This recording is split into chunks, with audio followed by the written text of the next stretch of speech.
not saying this as an excuse, but I just would like to give some context to what we're seeing is not anything that is unique, different from what we're seeing across the country. Just over 200 non-commissioned personnel. And I will say that we've looked at every component of our department to identify if there are opportunities to put more officers on the street as opposed to having them in administrative roles. There are some administrative roles that absolutely require a commissioned personnel, but we have exhausted every means necessary to ensure that we are putting our best foot forward and putting commissioned officers on the streets of the city of New Orleans. Prior to 2020, with our recruitment efforts, we looked at, we were receiving 400 to 500 applications per month. Now we're averaging about 250 per month. In an effort to retain and recruit what we're trying to do and build up our New Orleans Police Department, our Mayor Lateral Cantrell has committed over $1 million to updating our recruitment campaign. That is in cooperation and in partnership with New Orleans Police and Justice Foundation. Last year, we graduated 2 recruit classes when many agencies across the country, and going back to 2020, we graduated 3, when many agencies across the country had stopped recruiting due to COVID, due to the social climate at that time and the outcry for defunding the police. We were able to continue to hire despite those challenges seen everywhere else. And as right now, we'll continue to work with an outside consulting firm to identify areas in which we can be a better department. What can we do to retain our officers that we do have, and what can we do differently to recruit more? And again, COVID has created its challenges, but nevertheless, we have not wavered. Going to the next slide, we're speaking to the commitment, our commitment to the future of the New Orleans Police Department. Next slide, please. Our commitment to the New Orleans Police Department. So what we have done when we speak to retention, we gave a captain's test with the New Orleans Police Department. The first time that has done since before Hurricane Katrina, since 2004. We've implemented a new promotional process where you're not just taking a test and say, hey, I graded well on the test, I should be of that rank. You also implemented a process that takes in accountability, takes in consideration for that individual's job history, their individual's performance evaluation, their individual's disciplinary history. This is something that was demanded from the public when we went through these reform demands just a couple of years ago after George Floyd's murder. We've also identified funding in which we'll be promoting over 100 officers to the position of senior police officer. That had not been done since 2018. We broke ground last year, latter part of last year, on our firing range, our very own firing range, as well as a 4th District station, a new 4th District station that will be built with and in partnership with our fire department in Algiers. But our firing range, I think, brings some credibility, brings a sense of morale boost to our officers, because now they do not have to travel to other agencies to get their qualifications in, to practice some of their training in which we are we demand of them on a daily basis. And last, we're building a state-of-the-art crime lab, which is right here next door to our department, our headquarters right now. So, and in that, we hope to build out a DNA portion of that, which would definitely help us be a better public servant to our community. And we continue, as we know, we are under a consent decree. And I've heard Council Member Green express some concern with possibly, some issues with not necessarily just a consent decree, but pursuit issues. I will say to this, we have a restrictive pursuit policy, but we do not have a non-pursuit policy. It is very much dependent on the crime, and I definitely would like to have a conversation with you more about your particular experience to get a better understanding of that. But nevertheless, we're down to five last categories when we speak to the consent decree. I will say community engagement. Community engagement, as well as performance evaluations, we have received compliance in, and we are expecting to have a public hearing in that very soon. The other three categories are bias-free policing, stop, search, and arrest, and supervision, all of which we are working diligently with our federal monitors and the Department of Justice. I will say, we are not, as we have done, conducted our audits, as the Department of Justice has conducted their audits, as well as our monitors.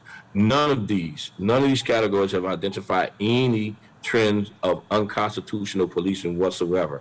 This is about quantifying the appropriate measures to determine bias, because what we all do know and have to admit is that we all have biases. So we have to realize and figure out a way as to how will we measure that. And that is something that we all agree upon, all three components, from the police department to the monitors to the Department of Justice. Next slide, please. Going into our crime data, you can go on to the next slide, just speaking to crime in itself. COVID, and I've said this and I will continue to say it, I've been saying this over the last year.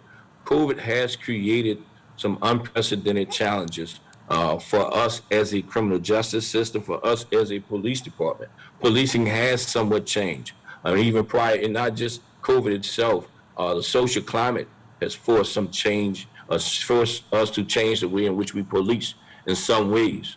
But COVID has added an additional challenge when we were talking about keeping our public safe, and as well as our officers. So we may have been less engaged at some point in time as to not to spread. We did shift to a culture of more summons than physical arrest. And we could, even as we move to a sense of normalcy, we even continue some of the issues of some of the policies in which we are issuing summons, as opposed to actually making physical arrests. Because we recognize that gave us an opportunity to learn that, hey, we do not have to make a physical arrest. We can issue summons on many of these cases and still hopefully expect some sort of level of accountability.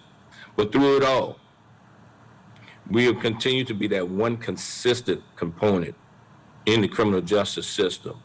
We were not able to work remotely. We were not able to shut down. When our citizens call for assistance or call for help, we were there to respond, and we have to respond. And we did see an increase at the beginning of 2021 in violent crime. May of 2021, we were as high as a 37% increase in violent crime. Many expected a serious spike during the summer months that were approaching. We implemented a plan called Operation Golden Eagle, in which we were able to partner up with our federal and state partners for those 3 months. And every month, in a month-to-month comparison, for the months of June, July, and August, we had an increase, but going into September, we also had a decrease in homicides month-to-month comparison. And what I would say about that is, at the end of the year, riding that same trend and continuing to do what we had been doing, even after the operation was over, we remained engaged. We resulted in a 7% increase in violent crime, which was a dramatic decrease by 30% over the last the last 7 months of the year 2021.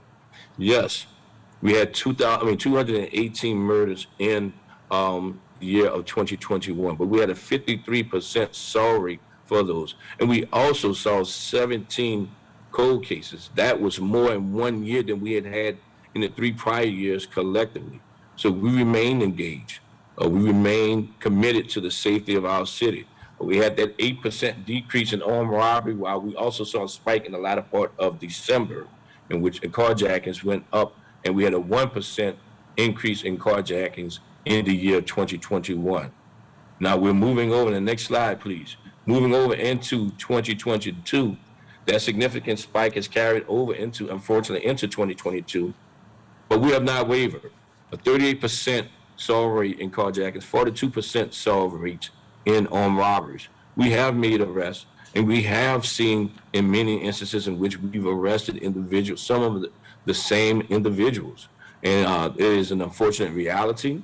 This is not pointing fingers at anyone, but what we are seeing is that in many instances, when some of these individuals are committing crimes and being arrested and then released for whatever reason, they either become they reoffend, or they become a victim of a violent crime themselves, or even, again, the perpetrator of a violent crime in itself. So what we're seeing ourselves be placed into a situation of what I think one council member said, it appears to be lawlessness. I think the environment in which we have created as a result of these unexpected and unprecedented challenges is an environment of a bolder, more brazen criminal because they do not fear any consequences to their actions. I think another council member mentioned, asked something about what makes us so uniquely different from other jurisdictions. I think that level of accountability is what makes us a little bit different than other of our surrounding parishes. But nevertheless, again, 16 homicides this year, 10 homicides cleared so far this year. We have a 63% solve rate. So our officers are working diligently. Our detectives are working diligently. Yes, we are short-staffed. We would appreciate more resources. We would definitely welcome more officers. We're doing our hardest that we can to recruit additional officers while also retaining what we have. Next slide. And so to have this conversation with you, the council, next slide, I will begin by saying my ask of you would be to provide that much needed public support for our officers. Yes, we're here today to speak to what can the department do differently, or if not necessarily differently, how can we be more efficient? Because we know and we have seen and we have proven what we have been doing works, but we can do more. And I mean, we collectively, we as a department, we as a council, we as a city, but our officers need your support. And I mean public support. Since the murder of George Floyd, this profession has not received the support that it deserves publicly. Behind closed doors, there's so much support. Everyone wants to commend our officers. There was a time when the council brought officers to the council chambers and commended them for their work.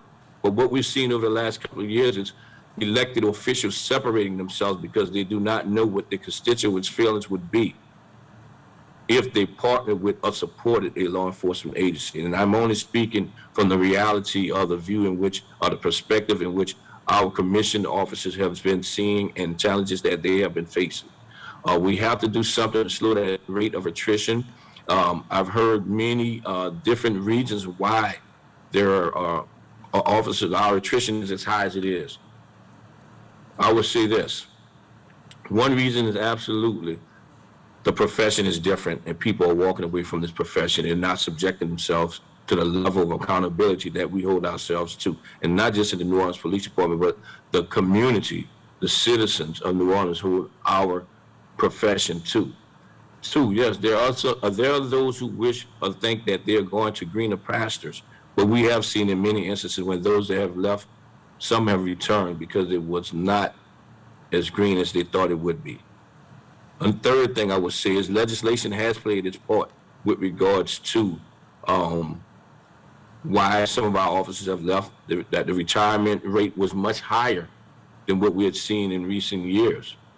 But through it all, that support would allow us to be a more honorable profession because we have not lost honor within ourselves, but I believe our community, I believe some of our elected officials have lost their faith in the honor of this profession, and we're just asking for that support. Next, I would ask that you review and consider modifying the use of surveillance and intelligence gathering technology. That has hindered some of our efforts in our ability to locate, identify, and arrest violent offenders. Some of the tools have been taken out of the toolbox, and we've been somewhat handcuffed. And we need that to work. And we're willing to work with you to make sure that it is a tool that is not abused.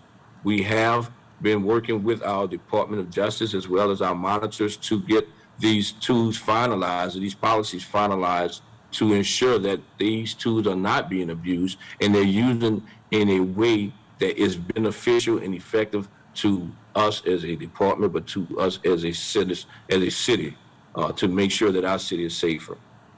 And last, I would say, do what we're talking about doing right now, hold every aspect of the criminal justice system accountable. And not just the criminal justice system, there are other components of our city that has to be held accountable. Going to parenting, going to some of the social injustices, meaning economic inequalities, meaning educational inequalities. I think all of that has to be addressed in order for us to move forward. Unfortunately, from a law enforcement, a criminal justice uh, aspect, we're dealing with some of the pitfalls of other issues. But again, no excuse. We have to stay the course and we have to figure out what is the best path moving forward.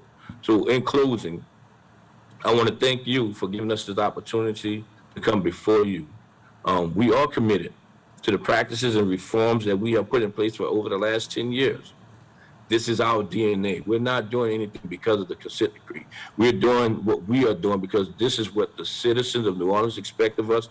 This is what is expected of a constitutional reform-led police agency across the country. And I would say that to say that even during our trying times of protest, many agencies came to us and are still coming to us to see what is it that we are doing and have been doing to stay the course.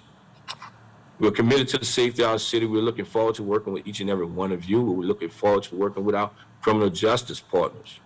We do recognize there's much more work to be done, and we're looking to identify actionable results to include even a more proactive approach from the New Orleans Police Department when it comes to addressing violent crime. So I'm saying that to say we are putting together some plans in which we would like to be more proactive in our policing methods. We want to work with everyone in our community. We need to find a way to hold these violent offenders accountable. If it's behind bars or whatever, or ankle monitoring bracelet, whatever that level of accountability may be, but it has to be something that is consistent in which these criminals recognize that they will be held to the fire. So again, we as the New Orleans Police Department stand ready to assist and work with every component of our criminal justice system, every component of our community. But just know that we have not wavered and we will not waver. We will continue to be engaged in doing our due diligence and the best that we can in ensuring the safety of our citizens. So thank you again, Madam President, and I am open to any questions that you and the council may have, ma'am. Thank you. Thank you so much, Chief, for your presentation, and let me be the first of the council members to show their support for the dedicated men and women of the New Orleans Police Department and for the fact that they go out every day and risk their lives to keep us safe.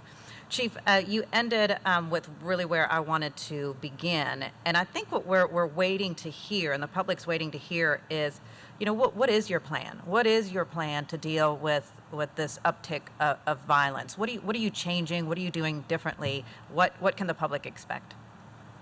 So I won't go into details because, of course, safety, for safety purposes, I won't get into specific details as to what that plan is, but I can assure you it is a proactive plan in which we will be more engaged. But again, if we go back to the history in which we've seen over the last year or so, we can be as engaged as we want to be if the arrests are being made and there's no accountability behind that arrest. We still would need that support on that end, but we will be more engaged. I think you probably would start seeing a little bit more visibility, especially using our overtime that we have now. We're being more thoughtful in the use of our overtime as well. Just yesterday, 7th District was in a proactive capacity was able to take a couple of guns, 3 guns actually, off the street because we're being more intentional as to how we're using our overtime. And so we're changing some deployment strategies in which we were shifting to more of a call for service response. As I said before, with regards to COVID, we changed our style of policing.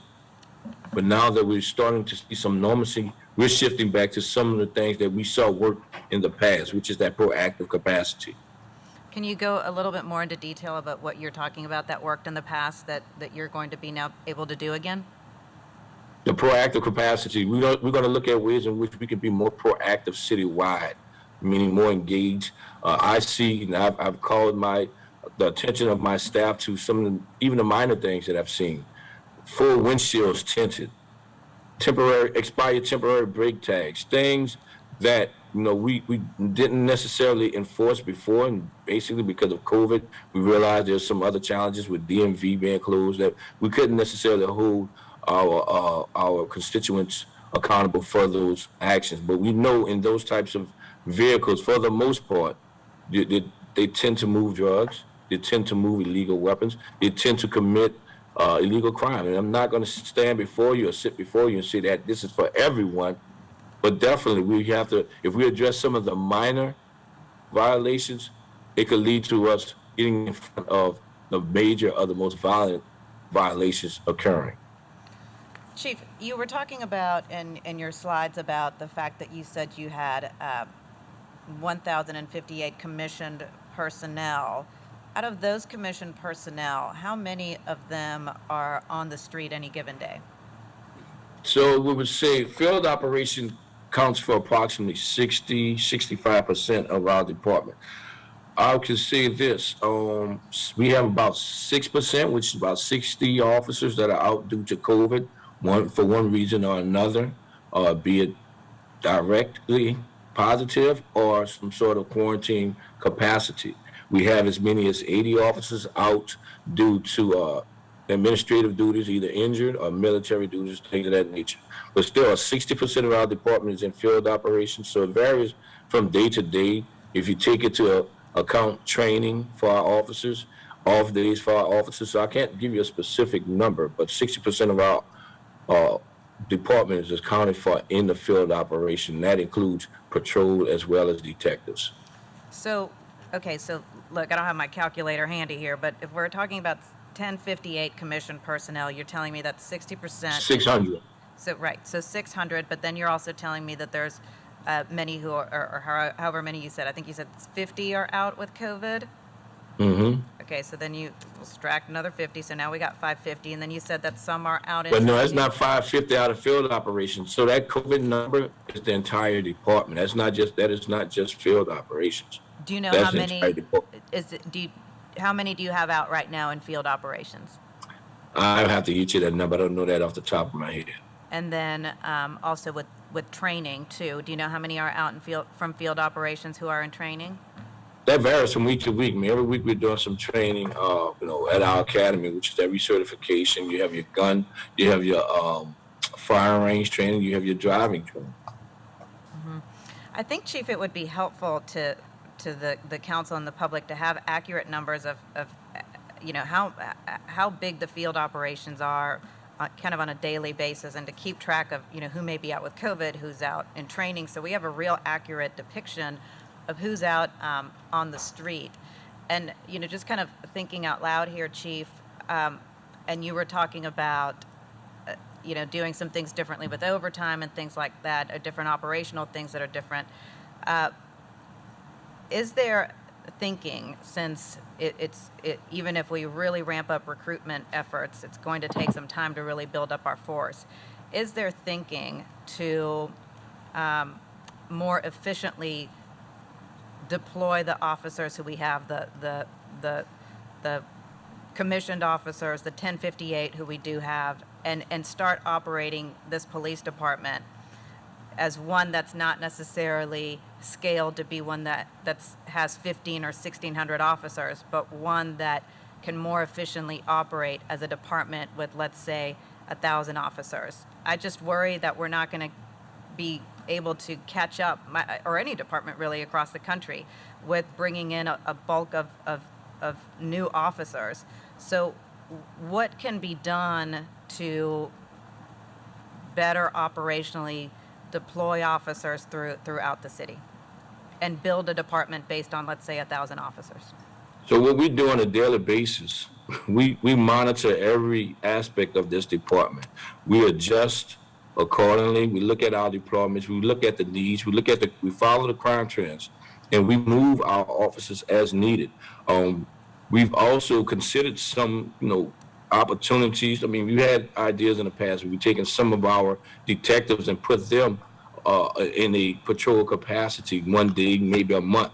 I don't think that is a good idea right now, given the level of investigations that we have right now. So the way that we are working right now is that we continue to monitor, we adjust on a daily basis, and that patrol that is supported through or with overtime to beef up our staffing and beef up what we're doing deployment wise. But that is something that we see every day.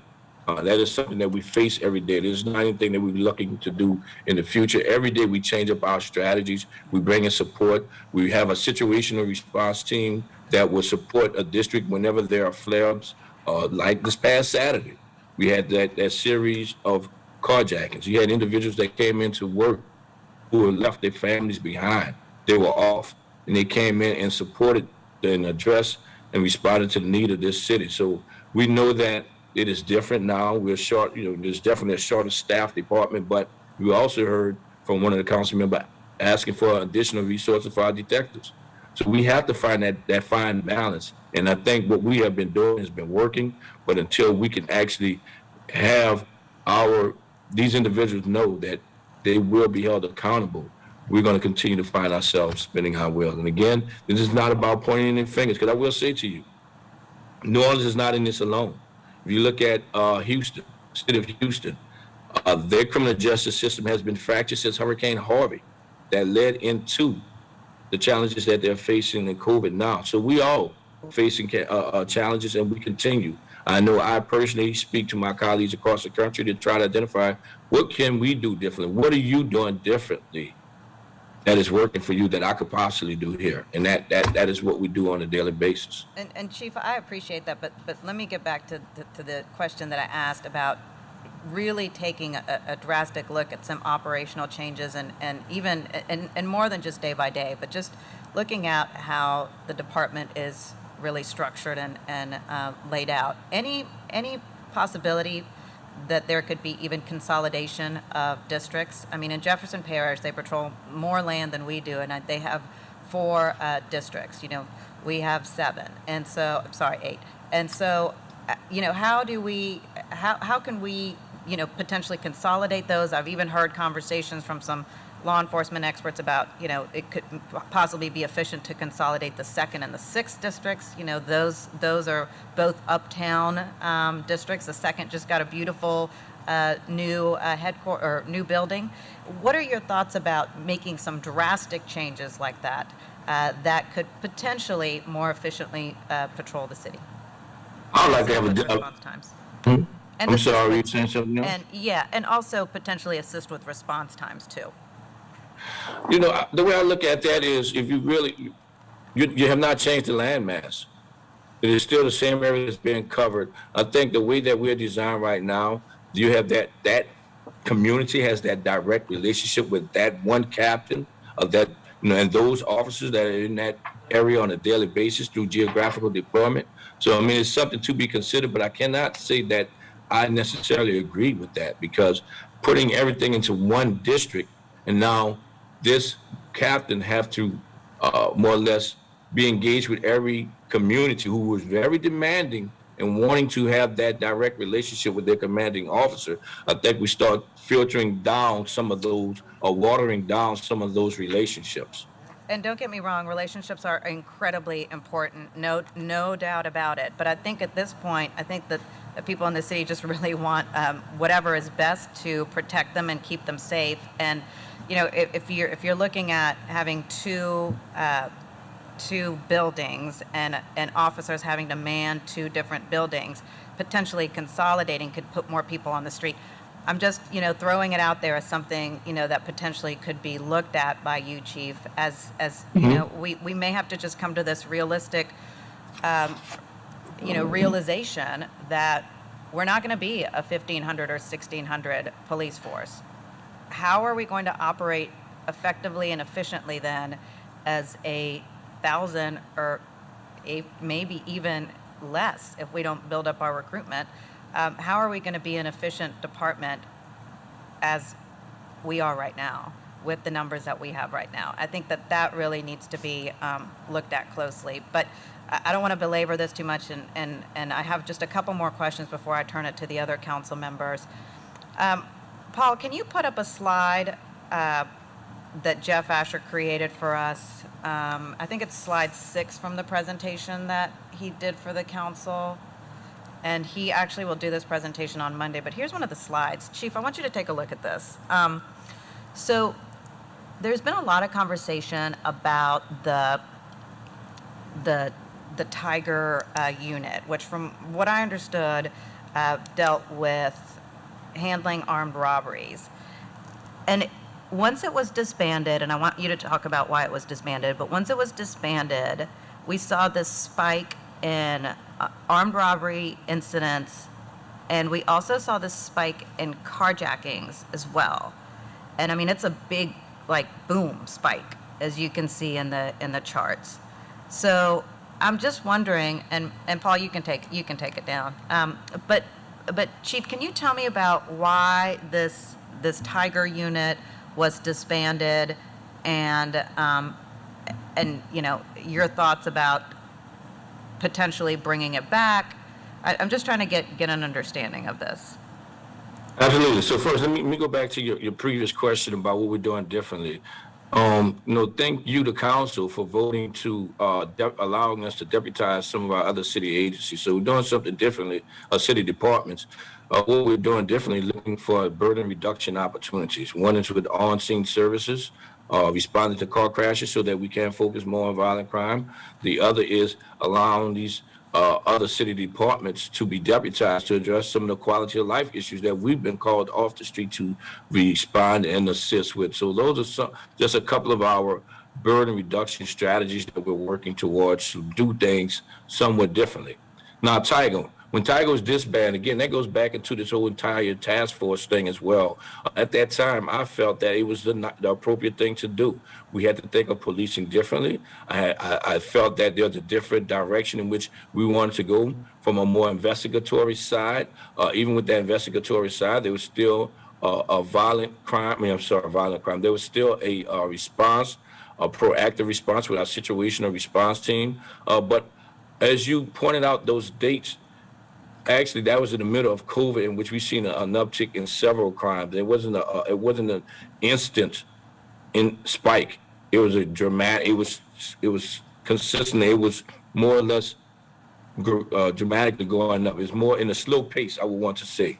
So, Tiger, that was a decision that I made that I felt was in the best interest of the department, and to get more patrols. As we're talking about different things that are going on, as to get more officers out in the patrol. And a lot of those detectives that was in Tiger actually are leading detectives in the districts right now that we're speaking of. VK, Violent Crime Abatement Investigation Team, was an opportunity for us to create a partnership with our federal and state partners and utilizing some of our federal resources, which was what we have been doing. But again, the key to Tiger's success was a fully operational criminal justice system that we don't have right now because we're facing so many challenges with COVID. Again, not giving any excuses, but facing a stating the reality of what was then and what is now. What's the difference between VK and Tiger? VK is a smaller unit that works directly in partnership with the FBI as well as state police partners. They are right there, boots on the ground. Tiger was more or less fully NOPD, although they still had some partnerships, some cooperation with with our federal and state partners. This particular VK unit, they're embedded daily together in one shop, in one unit together every day. So, Chief, you've mentioned technology, and do you have enough folks working at the Real-Time Crime Center to be able to analyze the data that's coming in? Real-Time Crime Center is not under the purview of the New Orleans Police Department. Okay. Are they assisting you all with any types of crime initiatives? Absolutely. When we're doing any type of follow-up investigation and we need to locate or identify some evidence to help further our investigation, our detectives relocate to the Real-Time Crime Center to try to see if they can identify something that could support their case. And I get it that that's through Homeland Security, but so are you using them every day, several times a day? I mean, I'm just trying to figure out. We have cameras everywhere. I'm trying to figure out how often we're using this technology. Every time there's a case, our detectives are going to the Real-Time Crime Center, and I have not been told that we've had any issues or deficiencies with RTCC with regards to staffing or with regards to supporting our officers in investigating their cases. Thank you, Chief. I think for me, what I'm looking for is, I really need more information, and I know the public does too, and it might even be beneficial in doing a public dashboard of, letting everyone know just what's happening with the numbers in our police department. What is the reality? What does that really look like as far as like who's out on the street? And then the other thing too, Chief, I get it that you don't want to lay out some of the intricacies of what you are saying you're planning to do to deal with this spike in violence, but this city, the people of the city really need to see a plan from you, really need to see, something. This council would like to see something from you with different steps that you're taking. And I know we're having this conversation here, but we're lacking specifics. And what we really would like is specifics. And then, finally, I'll just ask this. If you could submit a report to us, too, on different kind of long-term operational, if you could really do like a deep dive assessment on long-term operational efficiencies for the department, that would be incredibly helpful. Take a look at what would happen if you did consolidate some of these districts. Could that be beneficial? And then would it be helpful too, Chief, and this has been suggested as well, since there certainly needs to be more collaboration among all the cogs of the criminal justice wheel, for there to be a potential crime czar. I just saw that the city of Memphis put this in place because they were having similar problems, not talking to each other, and they brought in a crime czar to really analyze all of the different systems and, see where there could be improvements that lead to collaboration. To have a crime czar that could then report, directly to the council to work with all the different stakeholders. That may be a possibility. Just another thing to put out there to consider as we're looking for specific action items to really improve the whole system as a whole. So, Chief, I know I've taken enough time, and I may come back at the end with some additional questions after hearing from my colleagues, but I want to go ahead and start the conversation. Councilmember Thomas, we'll start with you. If I may, before we move on, because you said a couple of things I just want to address. Go ahead, Chief. First, Go ahead. So Commissioner Stevens, in our efforts in trying to bring that in that spirit of collaboration, we did try to get together, and unfortunately things just did not work out as expected. But there have been many efforts in trying to bring together all aspects. Explain that to me more, Chief. What do you mean it didn't? That there was an effort and it didn't work out? Explain that to me. There was a meeting, a monthly meeting amongst the criminal justice system, in which we were all supposed to be meeting to discuss challenges and what can we do to be more efficient. And certain parts of the system elected not to participate after a couple of months. So for one reason or another, I don't know why, not again, because we're not going to get into this, anyone's pointing fingers at anyone, but I'm just giving you some context as to there have been some efforts in trying to have that conversation. And I really, really believe what we are doing is working, has been working. And while we are looking for ways to improve, I know that the plans that we have put into place and the deployment strategies that we have put into place have been effective. Now, can we be more efficient or more effective? I always look for those opportunities. You know what, Chief? I just realized I forgot one question. Sorry, Councilmember Thomas. You had a slide here talking about the overall solve rate for homicides. The slide says we finished 2021 with 218 murders and 53% overall solve rate for homicides. Now, are you saying that you solved more than half of the murders of 2021? Probably just a little bit less than half, because 17 of those cases came in with the cold case, the 17 cold case. cases that were cleared as well. Okay, so for those stats, you do add the cold cases from previous years. Okay. The other thing too that I wanted to ask is that Yes. on these, when you're talking about solve rate, does this mean arrest? Arrest warrant clear by exception. Not, but I mean like in custody arrest. This includes clear by arrest, clear by warrant, or clear by exception. In custody arrest, warrant obtained for someone's arrest, or exception meaning it was cleared through whatever exceptional circumstances that we may have been dealing with that during the course of that investigation. Okay, I got it. So, but like 53% doesn't necessarily mean that they are behind bars. No, no, ma'am. Okay, okay, thank you. Councilmember Thomas. First of all, thank you, Council President, and thank you, Chief, and your team for your report. I'll stay right there, and I'm not going to belabor this, but I'll start with Councilmember Marino's ask of your plan. A lot of people are going to have a lot of plans and a lot of ideas, but the only one who can implement a plan are you and the experts in law enforcement who work on the front line. So your plan and what you men and women, what you guys do every day, is at the end of the day, the only plan that's going to matter in terms of public safety with our law enforcement agents. The national solve rate for homicide, murder, manslaughter, and the other categories is the last 2020 or 2021 report was about 61.4%. What is our solve rate in that area? So right now, for 2021, our solve rate was 53%. Right now, for 2022, we're at 63%. Okay.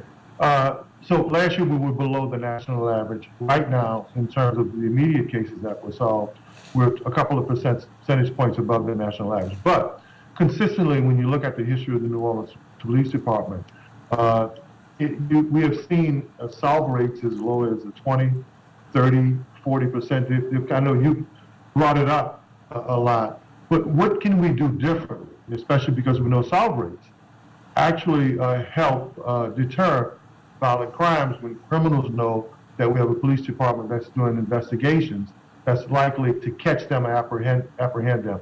What are we doing to increase that so that our national average is more consistent than where we've been in the past? So part of that comes into play with regards to DNA and trying to build out that DNA, and that my mayor as well as our CEO has committed to just investing into that DNA portion of the crime now. But also I would say what has to be done is a trust in the system, the entire criminal justice system, so that people will come forward with information, but they only will come forward with information if they know that there will be results at the end of their case. That's a good point, because I was going to segue there next. I was to tell people God doesn't make any mistakes. When we talk about the criminal justice system, it starts with an incident. You guys respond to an incident. You write a report. You gather evidence. You submit it into the criminal justice system. The DA, whether to prosecute or not, the judges and juries, whether to convict or not. Since we have this issue out there now with cooperation and coordination, which part of that system currently is the weakest component, and one that all of us need to focus on if we're going to get to the solve rate and to the kind of cooperative effort, a system that works to the level where our Superintendent Chief Ferguson wants it to be? What do we need to strengthen immediately? I don't think it is my position to point out any particular portion of the system. I can tell you what we are doing, and know that we could possibly do some things to improve what we are doing, but I don't think that would be fair of me to point out any particular component of the criminal justice system and say, hey, this is where we need to focus. So who should? I think they should, as the various components, should own their deficiencies and come forward with it. Or you as the council call them and have that conversation with them and looking into the entire system and identifying those cogs in the wheel and be able to say, hey, this is where the issues are. But I don't think I, as one component, to point out any other component saying that they have issues or challenges, because I can't speak to their issues or challenges. I can only speak to our issues and our challenges. So you're not prepared to say there needs to be better prosecution, better conviction, better trials? I can tell you this. I think we need to figure out a way to hold these individuals accountable. We have to figure out a way to go to court and hold these individuals accountable. I think, again, COVID has presented its challenges for us all. We have to figure out as a system, how do we navigate this? I know that we've had this thing back and forth between the DNI throughout this week, and I've said just yesterday, I'm not going to go out and have this war of words. Right now, it's about action, and it's not about pointing fingers. And while I say this, Councilman, let me correct something, or else my mother's going to kill me, because she jumped on me yesterday. I misspoke as to what she told me.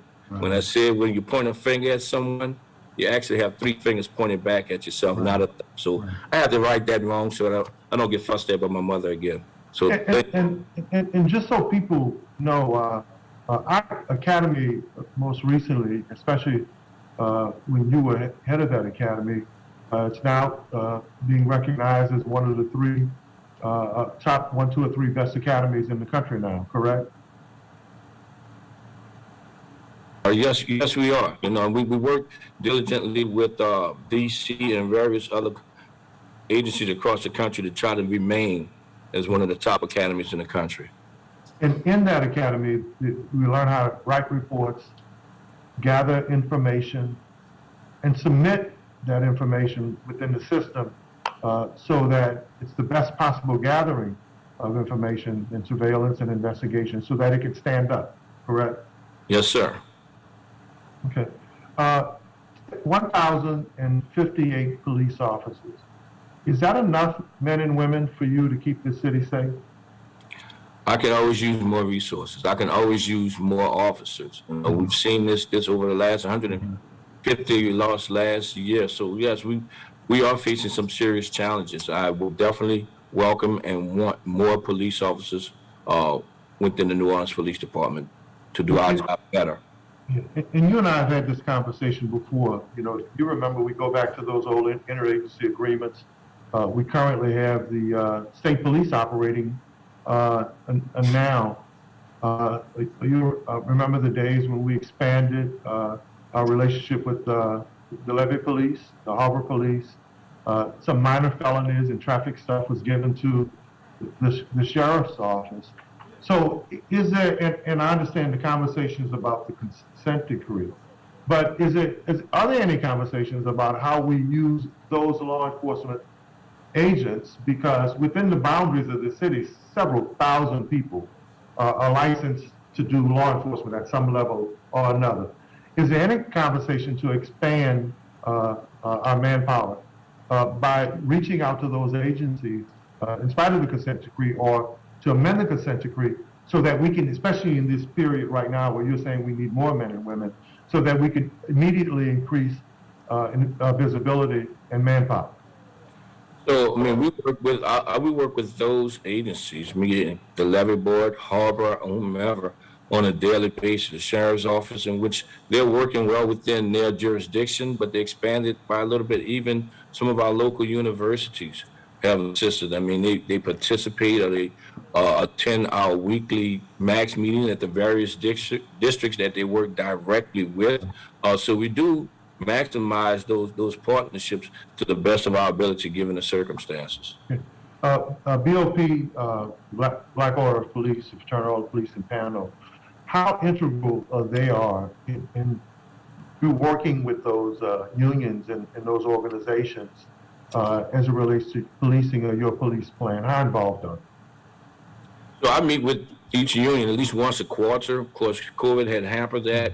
We didn't meet as we would normally do, but we just met within the last month or 2. I meet with them at least once a quarter to discuss some of their concerns, give them the state of the department, and see if there are opportunities for us to work together. Actually working on right now, Chief Westbrook is working with the unions with regards to educational-based training, disciplinary action, as opposed to, you hear a lot of unions saying that we are over-disciplined and things of that nature. So we're looking at opportunities where we can use education trained discipline to leverage that training to be more resourceful in educating our officers when there has been more or less a simple mistake.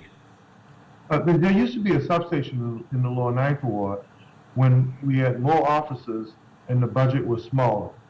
Now the police department budget is bigger, but we've eliminated that substation. How and why did that happen? And is there the possibility of getting that back?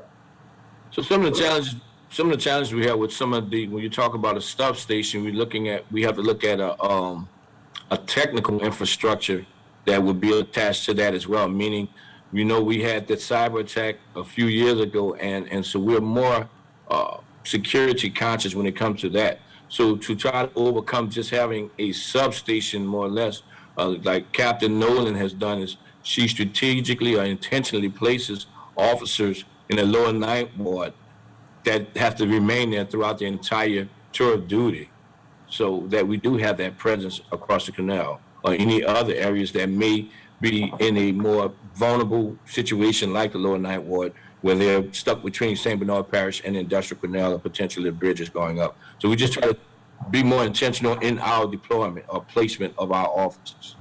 I'll leave a couple of things together and not belabor, because everyone has questions about a lot of different things. But as host of the Good Morning Show, we dedicated a portion of our time to our criminologists, Dr. Shaun, Dr. Penny, Dr. Singh. And every month we dedicated a portion of it to you and your team to come on and talk about what you guys were doing, and we always appreciate that. But in some of those conversations with our criminologists, I've learned some things, and I've talked to Dr. Penny and Dr. Shaun specifically, Dr. Wiesberg, who's one of the foremost authorities of criminologists in the country, about the law of crime concentration. Whereas we can talk about manpower, and every district wants the same manpower, they want to see police. But when you talk about the law of crime concentration, some of those theories that Gladwell and others have studied says that when you focus on crime concentration, and we've gone over those reports where you have the green, purple, yellow dots, and every year for the last several years, you can see those same dots in parts of New Orleans East, and parts of the Lower Nine, and parts of Gentilly. And the theory is that when you focus your manpower in the law of crime concentration, you actually stop it from dispersing to parts of the other city, where that cancer begins to persist and emanates out from that concentrated area. How do we begin to use policing like that, especially when the data and the science says it works? If you attack this area where people are most afraid, where there's most crime, it actually prevents crime other places. Are we looking at models like that, or are we looking at systems like that as you implement your new plan? So we do that anyway. We have geographical deployment, and through the plan of geographical deployment, an officer, he or she on patrol, is assigned to a certain area every day, so that they can establish a relationship with that community can establish a relationship with them. But even with that being said, Chief Goodley, as well as going back to Deputy Chief, now Director Thomas, was intentional when we have classes that are graduating from the academy. We're intentional in our placement of our officers, and some specifically in the 7th District, recognizing how large that landmass is, or how large of a district that is. So we're paying attention to that on a daily basis. Lastly, the Time Security Union report, response times continue to lag as New Orleans East and parts of New Orleans East are inundated with crime. In talking to law enforcement privately sometime, or people who monitor law enforcement, given the landmass in that district, and it actually covered the entire city, we're saying that we respond to that, but there are cases sometimes where we've had 2 or 3 cars to patrol an entire district. So how is that possible if we have crime concentration, but we only have 2 or 3 cars, allegedly? Right. patrolling an entire district. Right, and I appreciate you saying that word allegedly because I mean maybe at times if an officer called in sick, you may have that or officers call in sick, but I can assure you it is never scheduled intentionally with 2 or 3 officers are patrolling the 7th district. So again, we still focus on trying to ensure that we have as much resources as possible in these districts. But I think what is unique to New Orleans East also is that the population has increased substantially over the last couple of years. So we're trying to do our due diligence in supplying the adequate resources to respond to their needs or be in front of their needs. So again, that's a daily challenge, and we just try to address it every day. And lastly, thank you, but how soon can we see some of the data from our crime consultant, Metropolitan Crime Commission, even some of your own data? How soon can we see New Orleans East not have half of the murders and half of the violent crime and some of the crime clusters with your plan? Once your plan is instituted, how soon do you think it'll be before we see those statistics and those crime categories begin to go down? I hope to see it sooner rather than later. But I would say also we have to understand also there's a certain mentality that we're facing or we're dealing with out there as well. So even with the placement of officers that may or may not deter it, but we're hoping that through our plan we will be able to do just that.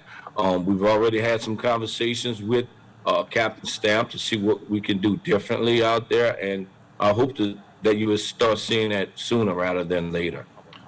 Thank you. I'm going to continue to belabor this. Thank you, and I'll talk again in private, and we're going to address all those issues. The Criminal Justice Committee, as long as I'm chair, is not only going to deal with law enforcement, but we're going to deal with mentoring, conflict resolution, and all those organizations that are dealing with at-risk youth.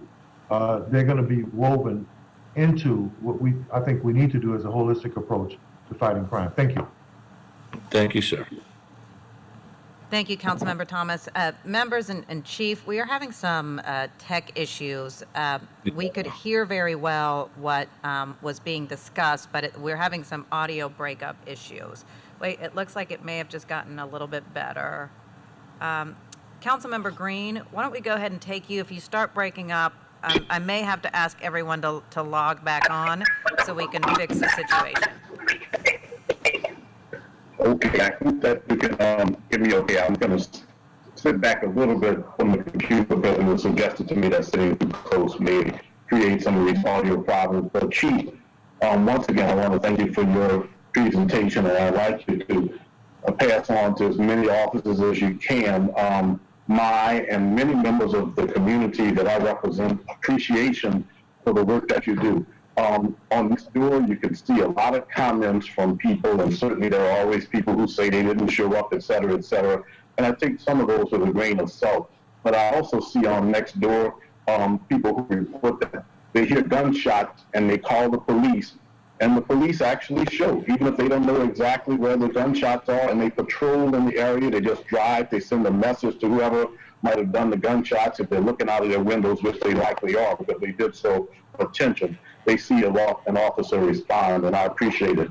I also appreciate during this campaign and before I've had interactions with the police, and my interactions have been favorable in terms of the carjacking that I experienced, but also right in front of my house, there was an incident where someone who had stolen a car and was at the corner of Elysian Fields and Gentilly came down St. Roch Avenue and turned right in front of my house and blew out the tires on their car, on the car that was stolen, and jumped across the neighbor's fence to get away. And a police officer was there within 2 minutes of being called by the neighbor.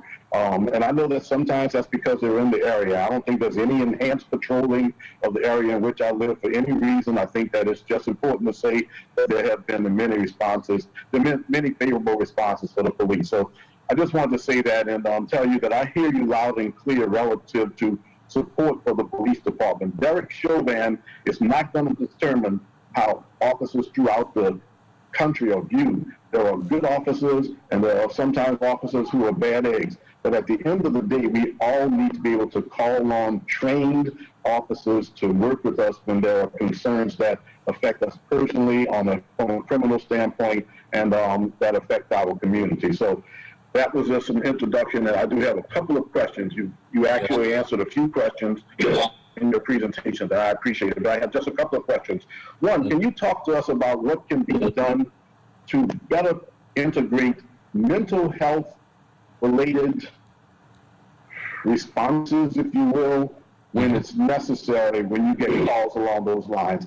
And you hear me trying to hesitate as to use the right words, but there's been suggestions, and even by officers, that there should be a greater integration into responses of those who are familiar with mental health crises. Can you respond to that, please? And what can we do as a council to help? Thank you for that. I think the biggest thing is supporting the efforts that we are putting into place right now. Who's the director over for the city of New Orleans, and I, as well as Director Morris of Communications, as well as EMS, we've all worked together.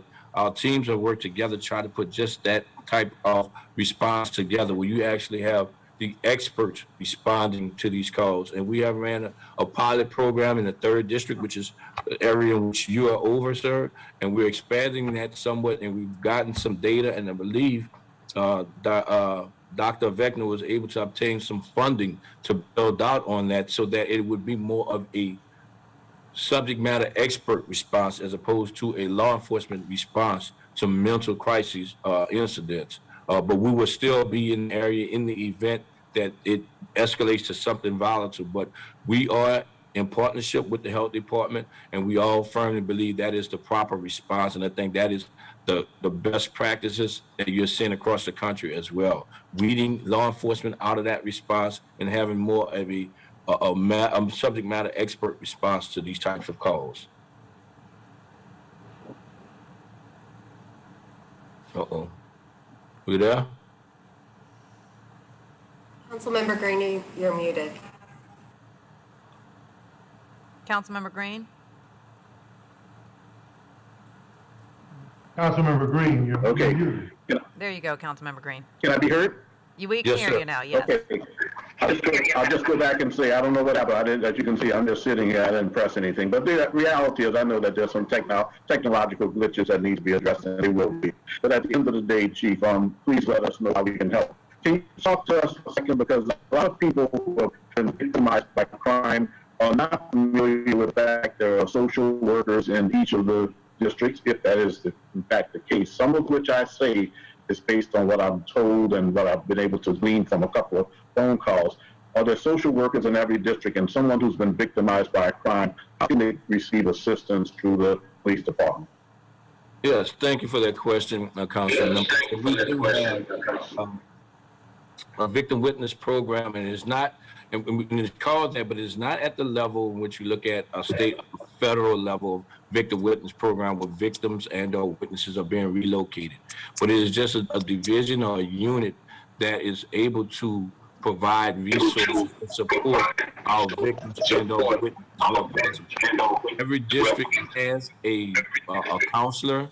In some districts, it may be a shared counselor or a social worker, I would say, to assist with just that, providing as much assistance as we can, or even connecting them with the right resources to help this family to identify any underlying causes that have put them in this position, so that we hopefully would not have to do this again. And I can tell you, in almost all of our domestic violence cases, we are receiving callbacks from our social workers to ensure that we are doing our due diligence to support them. But there are, to answer your question, yes, social workers in every district, and you can contact your local district captain, district commanding officer to get into contact with that social worker.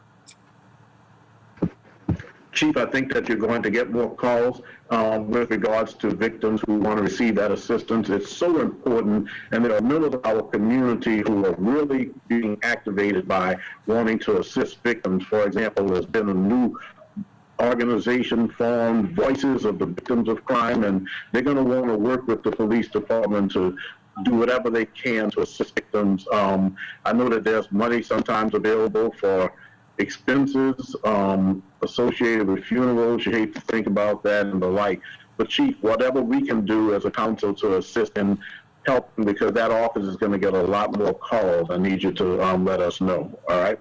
Yes, sir. I just want to make sure we're clear on this too. This is not, it's not anything that we're necessarily providing any financial assistance with, but we are connecting them to resources. And if there's some sort of, counseling resources that we could provide, we're doing just that. But from a financial perspective, we don't necessarily have those resources. But if there are partners in which we could partner up with to point them in the right direction, we do that. Okay. I'm kind of getting a bit of misinformation on that, and I'll make sure that I ask a little bit more about that. I was told something a little bit different, especially in terms of expenses for those who are bereaved. But also, retention is a big issue. I know that recruitment is a challenge in itself. What can we as a council do to help to get the word out? And I'm going to be getting the word out about, the favorability of being in law enforcement and the like, and supporting the officers who put their lives on the line every day, every time they make a call.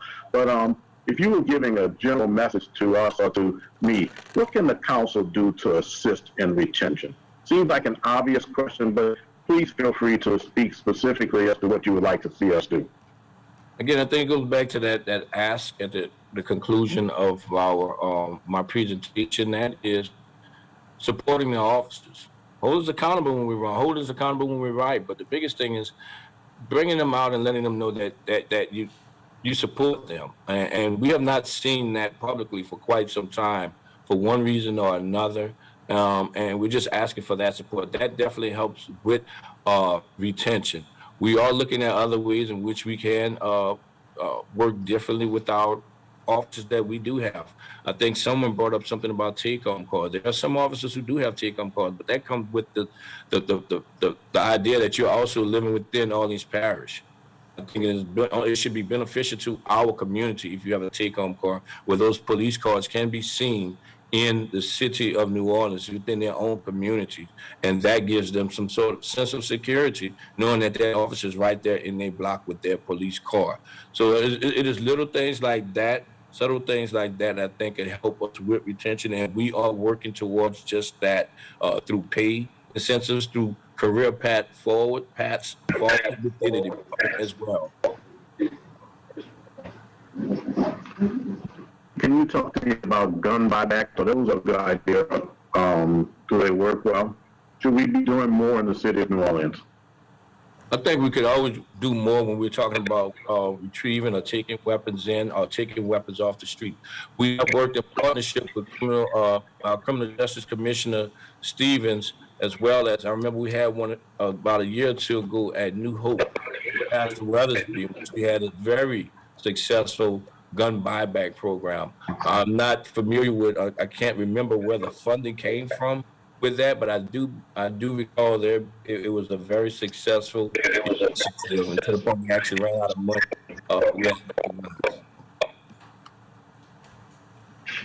Okay, Chief, our connection is going out. I appreciate the fact that you've met with me before, and I'm going to share any information that I can with the public. I do want to bring up one thing, and you brought it up, and it was related to an incident that I experienced.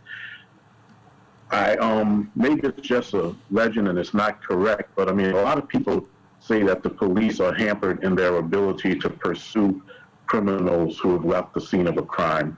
And if it's a sensitive issue, because I don't want the public to think that there are no instances in which the police will pursue someone who has perpetrated a crime. Using the correct words, I know that you will. Can you tell me what the pursuit policy is? So and if it's something that we need to discuss offline. I mean, we could discuss further offline, but what I can say, we do pursue for violent crimes. I mean, homicides, shootings, carjackings. We will pursue individuals for those violent offenses. There's some we have to take into consideration. I mean, the shoplifting, are we going to do a vehicle pursuit?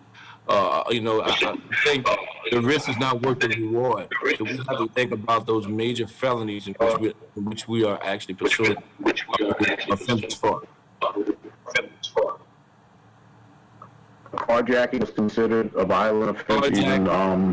Yes, sir. That's what I want to talk to you more about. Your experience and get clarity as to what actually occurred with you and your experience, so that you can have a better appreciation, or more or less a better understanding of what we can and cannot do. Because I really would like to get into the weeds of what happened with you. I'd like to talk to you today because I was under the impression that there was an immediate turnaround, even with the vehicle, even with my vehicle still in view of the officer turned around. I thought that was part of a policy related to the consent decree, and I kind of been sharing information incorrectly as to why I was so calm about the fact that I could see my vehicle going down the street, but the officer couldn't pursue. But I'd like to talk to you about that.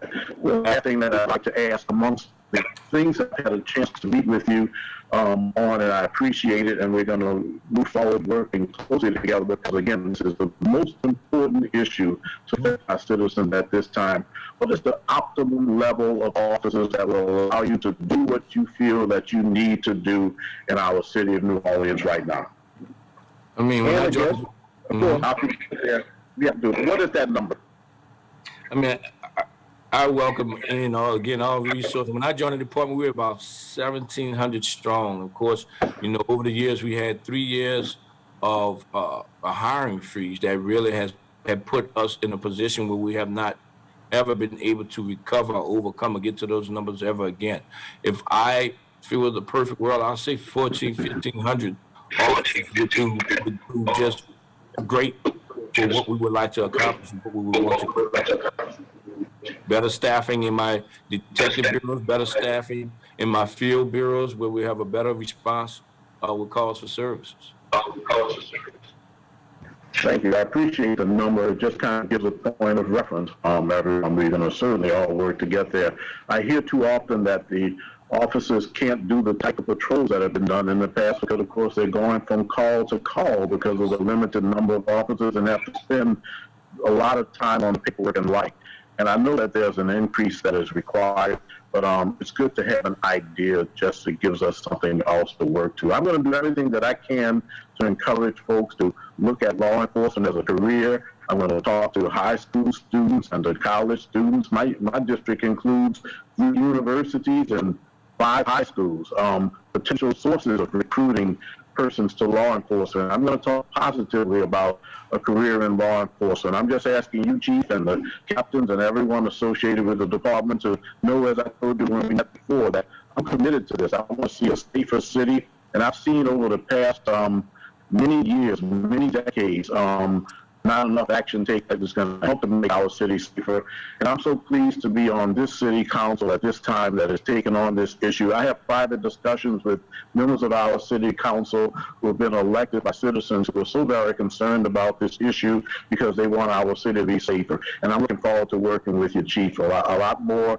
And thank you for your answers to those questions. I'll have more, as we progress and as we continue working. Thank you very much.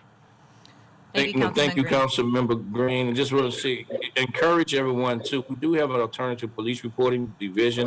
Do encourage as a burden reduction that if you can, take the report online or do the report online, so that will allow officers to do and focus, do the patrol that you're asking of and focus on some of the violent crimes. And with recruitment efforts, we do have a new commanding officer over the recruitment division, Lieutenant Merrill Merritt. And I think you're going to see a lot of things happening as he works with Captain Chief Dupree to try to improve and ramp up our recruitment efforts. Of course, the disconnect is those ages between 18 and 20 or 20 and a half years of age, where we have to try to keep them focused so that they can on board to become New Orleans police officers at the age of 21. Thank you, Chief. All right, everyone, I'm going to ask that the tech problems are getting worse, and so I'm going to ask that we log off and then log right back on. Paul, does that work? Yes, I'm gonna shut down the Zoom and restart it. So if everyone can hop back on in about 2 minutes, that should clear up most of the freezing issues. Okay, thank you. See you in just 1 sec.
Councilmember King, I'm going to take you next as soon as we get everyone back logged in. Yes, ma'am. Thank you.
Paul, just let me know whenever you're back.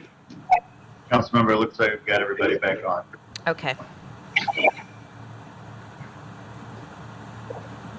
Okay, if we have everyone back, then Councilmember King, you have the floor. Thank you, Madam President. And it's now afternoon, so good afternoon, Chief and other officers. Thank you for, again, your time. And Chief, I want to first say, I know it's a difficult job. And sometimes it's a thankless job. It's a dangerous job, especially in today's social climate. So I appreciate that. I think everyone on this council understands that. I want to make sure that the community, the public, and the city at large understands that you all have a tough job to do. So I want to ask some very specific questions. First of all, I want to start off about crime prevention. I think too often we are reactionary and we want to do stuff after the crime is.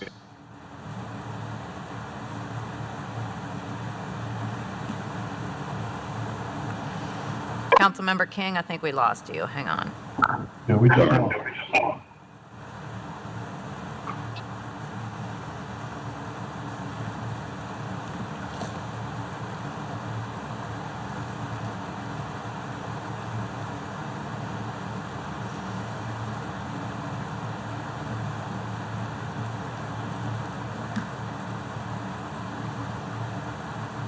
Paul, are you working on getting Councilmember King back on? Yes, he just rejoined. Okay, thank you.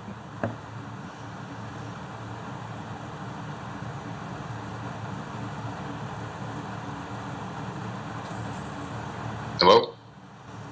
You're back, Councilmember King. Thank you. Sorry about that, y'all. It's, technology, what can you say? But talking about crime prevention, Chief, and my first question is how can we increase officer visibility? I need to know about a fourth district station being built, a post from the back of the naval base on Federal City. That's on wall. That's a step of being visible out in the very main street, very main thoroughfare in Algiers. But what are some other things that we can do or that you can do to be more visible? I think being visible may not stop all crime, but it's definitely a deterrent for those who want to commit crimes. Yes, thank you for that question, Councilman. One thing we just did was implemented this blue light patrol. So whether you're responding to a call or not, you're going to have your blue lights to make yourself visible throughout the community. Of course, there are different lights if you're actually responding to a priority call in which they can activate. But at least having that blue light patrol at this given moment, as well as having that geographical deployment, strategically placing them in certain areas where they know this is their zone and they're going to take ownership of that zone with those blue light patrols. I think that's going to help create some of our visibility that you're looking for. And has that been successful? Have you seen a reduction in crime since implementing the blue light patrol? So we just really did it citywide. I mean, some captains did it, Port Blanche took the initiative to do it on their own. But in those areas that has been successful, such as Fort District, when they did it, when they went to, you did begin to see a difference in crime because you did see that visibility there. I remember 7th District did it as Chef Endowment for a period of time, and we're looking at re-implementing that in many other districts. In which once you saw that, you did see a difference in crime. Yes, sir. All right. And I also want to say that I asked for some community input from the District C constituents. So some of these questions are a mixture of mine and theirs. We often see a lot of cars maybe parked, a lot of police cars parked in the parking lot on Rampart or in different parts of the city and clusters. Can we put some of those cars out in the streets, armed or not, maybe empty cars, but just be on the side of the streets where people say, man, that may not be a cop. Let me slow down my driving and let me not commit this crime that I'm thinking about committing, because that's something we can do to be more visible. Yes, we have done that. We place cars in some locations. I put it that way. Some locations as an opportunity to create that visibility as well. We continue to do that. That's a big part of our crime fighting strategy, especially during the Christmas holidays and all. But to make it a more year-round thing, we have done that as well in certain areas. Of course, those hot spots are putting them on those dots that Councilmember Thomas speaks of. Okay. Traffic stops. I know from experience, people tend to believe in New Orleans, we can do what we want. We can drive without seatbelts, headlights, don't worry about it.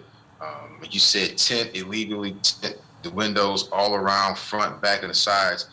Can we, or are you all, can we be more aggressive, or is it get more aggressive in those stops? I think when people, you all can make more stops, correct stops, that is, and may find somebody with an attachment, and now you can prevent somebody from committing a crime, or you can catch somebody off the street who was wanted for another crime. Yes, sir. So that's a part of that new plan that we're trying to put together now.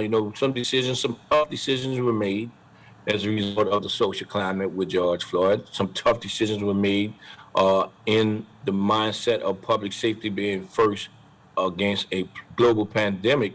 We did change our policing strategies. We did pivot from more or less conducting as many traffic stops as we've traditionally done in the past. That is more or less to protect our officers.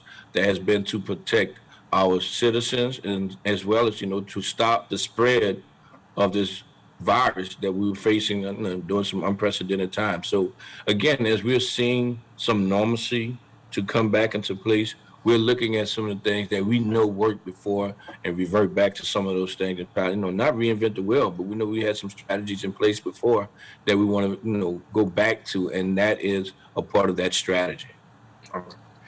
Again, with the visibility and traffic, this is specifically in Algiers on Newton Street and on Woodland, with the four-wheelers, with the dirt bikes. I mean, it's like a drag racing strip on some of these streets. Mm-hmm. People want to know what is being done to prevent that, or can you do something to? I know you talk about chasing, or getting pursuit. You don't want to get in pursuit with a 14 or 15 on a dirt bike, but it's kind of getting out of hand. So what can be done? So we have to be innovative in our police. I mean, we have had some initiatives where we partnered up with the state police, and we were able to more or less capture these individuals, or more or less discourage it. First and foremost, I mean, we had that going on during the New Year's weekend, the New Year's Eve weekend, Sugar Bowl weekend. We had individuals from all over the country came here, and we were able to discourage that with our visibility. But the biggest thing is getting in front of them. I found success in being a commanding officer of a district is by more or less catching these individuals in a vulnerable situation where they won't be able to, we won't even have a pursuit, and we just have to be creative with that. And those are some of the things that Chief Goodley is working with his team in doing. But it's a challenge on a daily basis with regards to being able to address them accordingly. As you said, it's a mob of them at times, so you're not going to catch them all, but we definitely want to do our best to discourage those sorts of behavior. All right. Thank you for that answer. So now I want to talk about partnering. You just mentioned state police, other agencies. I know in the French Quarter, it's talked about getting other agencies in to help with the visibility and the patrol. I know in Algiers, you have the Marines, you have Holy Cross, Delgado, Second City Constable. Can we get to a point where we deputize those other agencies and give them arrest powers, or not do that? Let me ask you that first. Can we give those other agencies arrest powers to alleviate some of the pressure off the NOPD?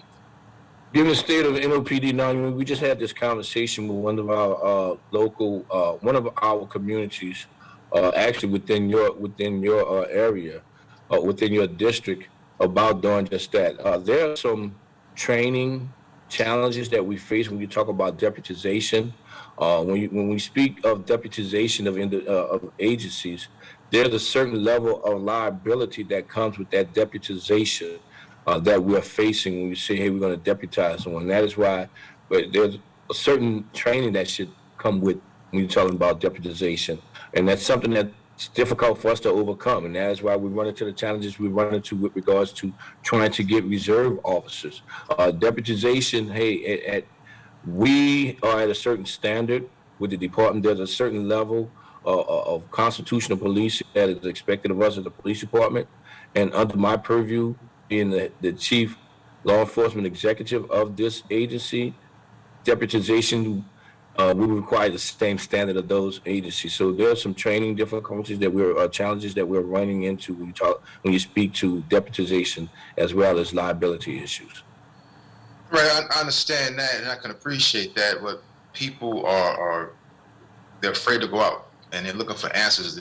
Drastic times call for drastic measures. So I don't know if we can assist with making that process easier or making a reality. But I think people just want to see more officers. They want to feel safer. And right now, that's the main thing I'm being asked. Can we get some of these other agencies that surround the city to help out? Like with Tulane, they're kind of able to, their jurisdiction goes a couple blocks outside the university. Mm-hmm. If they did it, so we do that. I'm sorry. No, if they can do it, why not Holy Cross? Why not Delgado? So what they're doing, there are, like again, going back to Levy Board, going back to Harbor Police, Criminal Sheriff's Office, there are agencies that do go just beyond. So what I'm saying is they even speaking to that community or neighborhood within your district. These agencies, I have no problem with them patrolling and them detaining. That visibility would be there with the patrol. I look at this no different than a security guard in the Lower Garden District. That visibility would be there. But if an arrest must be made, then they would detain until we're there to make the physical arrest. But however, they could be present and detained.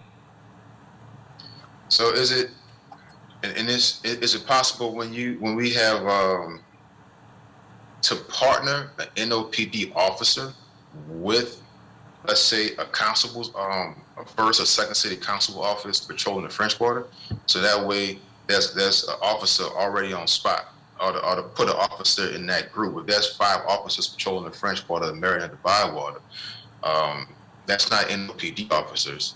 Can we partner them with 1 or 2 NOPD officers, so that way an arrest could be made on the spot? I would like to talk further about that. I mean, I have to understand the capacity in which you're speaking. Are we talking about a detail? Are we talking about overtime? Are we talking about normal patrol or regular patrol? And what capacity are we speaking of? And even with that being said, when that officer or agent or whatever from the other agency commits some sort of use of force, who is responsible for the use of force?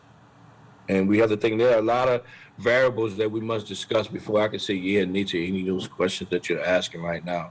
Fair enough. The thought of the National Guard is something that's come out in the past few weeks. That is frightening. That is outright frightening to have the military on the streets of the city of New Orleans, in my opinion. Okay. Well, I appreciate that. Again, these are a mixture of questions from yes, my constituents, but that has gained some traction. Why is that frightening? I just don't think that we in a third world country, we're going to have individuals patrolling our street with AR-15s and long guns and things of that nature. We have those same tools, but we only utilize when necessary. We do not patrol the streets carrying an AR-15 or things of that nature. I think that is just not a look that the city of New Orleans would want to have the military patrolling their streets. I don't think that we're that far gone with regards to crime, because there's a lot of good work that's happening within this city and by this department. We just have to complete the process. Okay. And again, I'm talking about crime prevention right now. So we know a lot of acts of crime, violent and non-violent, being committed by juveniles that should be in school. So are we doing anything, or is your department doing anything to partner with schools to identify, well, do you have a truancy department? Let me ask you that. So we have not implemented a full truancy department in about a year or two, given the COVID climate. But what we do is, and my instructions are, when you identify a kid out of school, bring that kid to the school, because I don't think we're doing that child or the family any good justice by bringing them to a truancy center unless they are a habitual offender.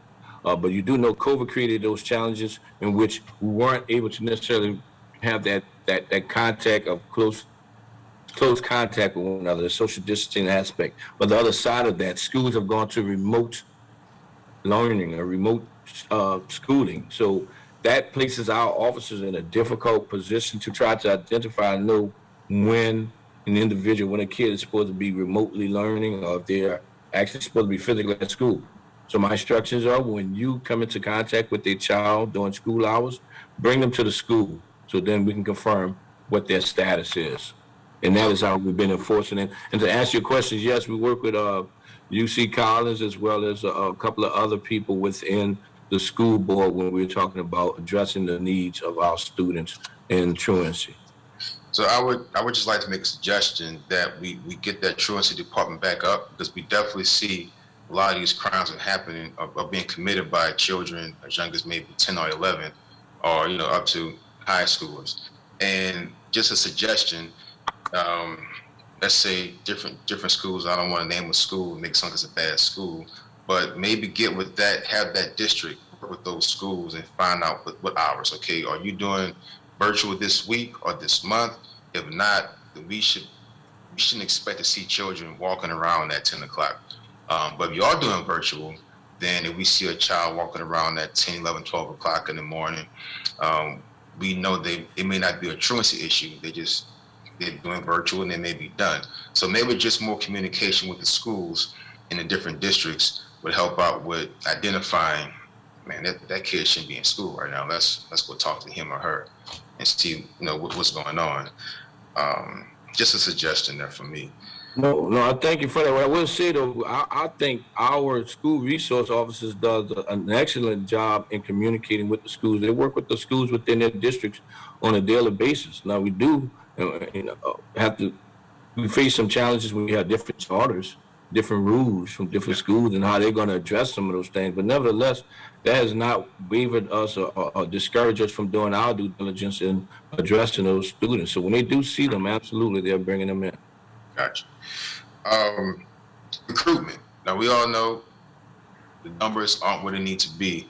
And an idea I had during the campaign was to recruit some of these high school students that may not want to go to college, that may not want to go to the military, and have them do like a cadet program where they can start working with NOPD from a younger age and get trained while in high school. And that way, when they finish high school, that training can continue. What are your thoughts on having the age reduced from 21, which is a state statute, to maybe 19 or 20, so we can get younger officers in the police force earlier? So I think we can hire them at ages 18 or 19 in a civilian capacity, and wait in 20 until they, I know the military may do this, but I caution against it, in my opinion, for local law enforcement. Give that individual an opportunity to develop a little more before we actually place such a great trust in them when we're talking about placing them, giving them a badge and a gun, because there's so much power that you're giving that individual. We need to make sure that they are mature enough to understand what it is that they are what they're taking in. But I do support some sort of program, and actually, Lieutenant Merrick's, who's just recently taken over the recruitment division, is looking at opportunities, working with some of our schools to see if we can get some sort of enrollment through the schools, but not even just through the schools. If we can hire individuals somewhere in city government that they can work for a couple of years until they are of age to become a police officer. We're looking at those opportunities as well. We're trying to get them right out of high school, but we want to explore everything that we can to build up our resources. And we know preventing crime, it takes the community to like I said before, you see something, say something. And right now, I'll just be honest with you, a lot of people have a not the best opinion of NOPD. What are you doing? What is the department doing to gain trust with the officers? You asked about, for instance, giving you tools with the surveillance videos. Right now, I can tell you right now, it's a lot of pushback from the community because they may feel like, what they gonna do with my face? Why do they need to be all up in my business all the time? I don't trust NOPD with that technology. So what are you all doing to gain that trust in the community? So I think if you look at the history of the New Orleans Police Department, our community engagement programs, our PALS programs, our school resource officers, I think our officers have done a lot to humanize the badge. I think you look at our interactions with our community compared to other agencies, you don't see the level of violent interactions or encounters with our officers. I think we've come a long way with regards to gaining the trust of the community. I think it is more or less due to community trust the system in its entirety. We know that we have some individuals who just outright will not deal with the police. But I think the vast majority of our community do trust the police, and we continue to do our due diligence because we are that leading agency in constitutional policing. And because we respect their constitutional rights, I think, you look at our officers, some are in these second line groups, Mardi Gras Indians. We are a part of our community. So there's a lot of trust within our community that I think we have. We just have to find out a way of breaking down those walls. The transparency has been there from day one. You look at whenever there's a critical incident, and we have had an officer-involved incident, we have not shied away from presenting the facts to the community, good, bad, or indifferent. So I think because of those initiatives, we have the trust. We just have to find a way to try to break down those other mindsets. All right, I just want to back up. I want to make it clear. I'm not suggesting, let's got an email that we arrest children for truancy. I want to do that, but I just want to maybe be preventive in preventing the truancy issue. And I don't think that crimes are being committed by children of a younger age, but it's just that perception. When I turn the TV on, all I see are young children every day committing crimes, and that's all I see. So sometimes perception becomes reality, but I'm not saying that we have bad children going around committing crimes and let's arrest them. I'm definitely not saying that. So I want to clear that part up. And last one on the prevention, is there can we go back to 12-hour shifts with officers so they'll be on the streets longer? Is that something that can be done? So, going back to what President Moreno was saying, those are some of the things that we're actually taking a look at to see if that would be beneficial to us. Yes, we are looking into it. Will we actually do it? I don't know. We're looking at a cost analysis of that, the benefits of that, the scheduling of that, looking at the different variables to see what would be beneficial to us as a department and most importantly to the city. Yes, we are taking that into consideration as well. So, Councilmember Harris, I'm trying to wrap up. It's kind of my wheelhouse right here, so I get a little excited.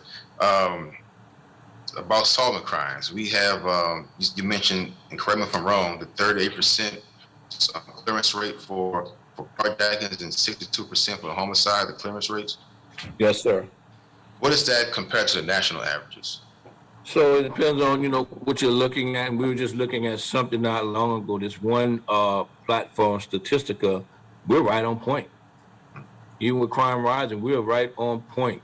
They had the national crime solve rate was 53%. No, I'm sorry, 54%, and we're at 53%. So we're right in tune with what, and this is for 2020. So in 2021, so we're right in step with them when we speak of our solve rate. And what could we do to make that better? What could the council do to help you get that? I understand we're right on point, but be above be above average. That accountability across the system to ensure that all spokes in the wheel are flowing evenly, correctly, so that I think that plays its part when we are all doing our due diligence, because then the criminal himself or herself would then see that we're working collectively to make our city safer. So I just have two more questions and a quick closing statement. Yes, sir. I know a lot has been said about working with the DA, working with the judges, that person's fault, this person's fault. What can be done? And I'm giving you an example with working better when all of the criminal justice pieces work together. We know the system works better. So for instance, is there a way that you all make an arrest? We can get the report to the DA's office much faster in a matter of hours or days, so they can start their screening process faster, so they can get that to the magistrate judge faster, so that way nothing falls through the cracks. Is there something we can put in place, maybe some technology where you all are on the same page much faster? So right now we have an electronic report system. And in that EPR system, in that EPR electronic police report system, we have officers assigned at the district attorney's office who can easily access those reports.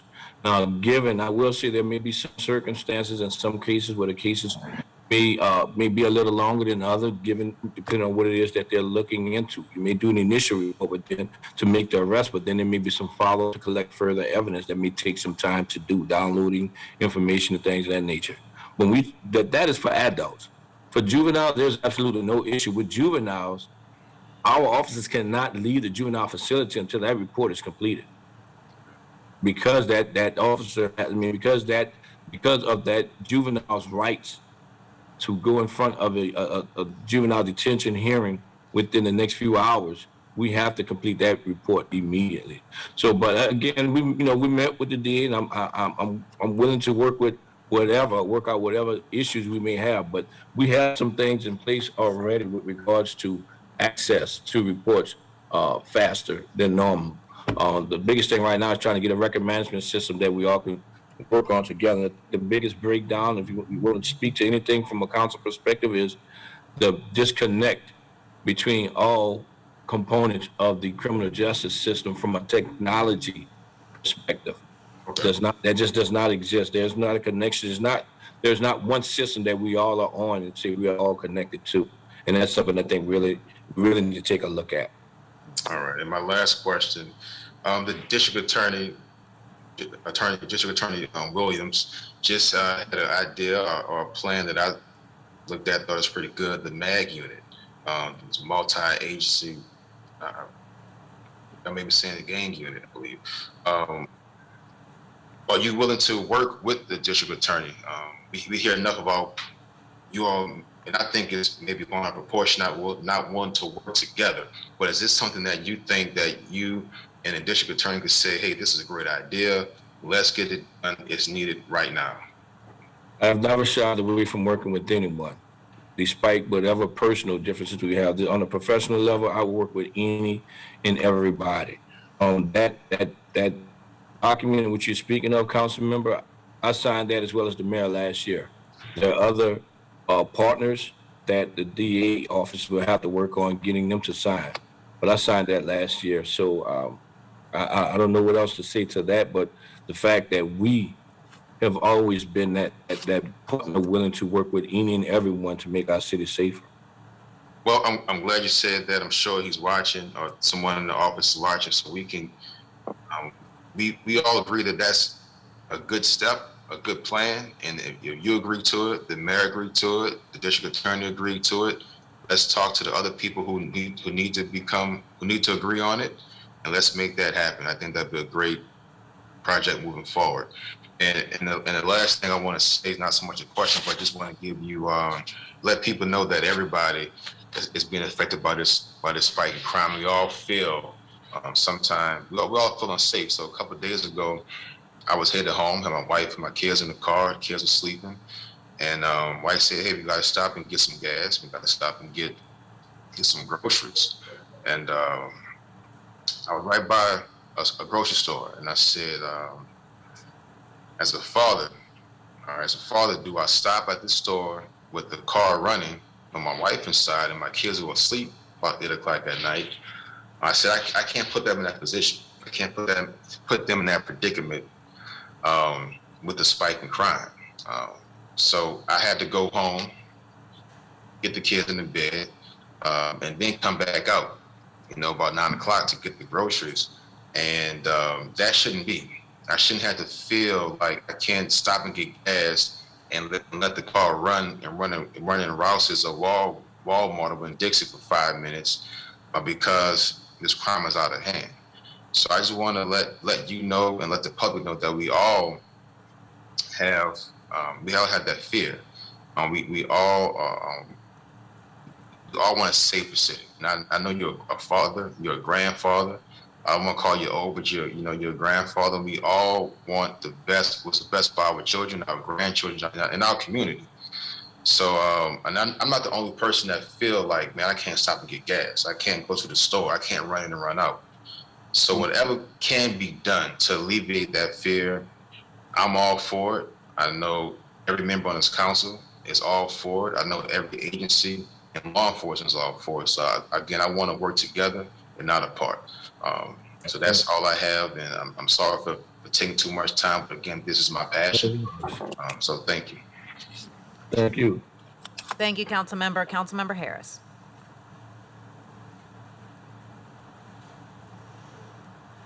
Councilmember Harris? Councilmember. Technology. Thank you. Thank you, Madam President. You all can hear me now. I have several questions that span various topics. Councilmember King was talking about the MAG unit, but I also talked to DA Williams about the Serial Crime Prevention and Prosecution Task Force. Can you give me a status on that, on the MOU?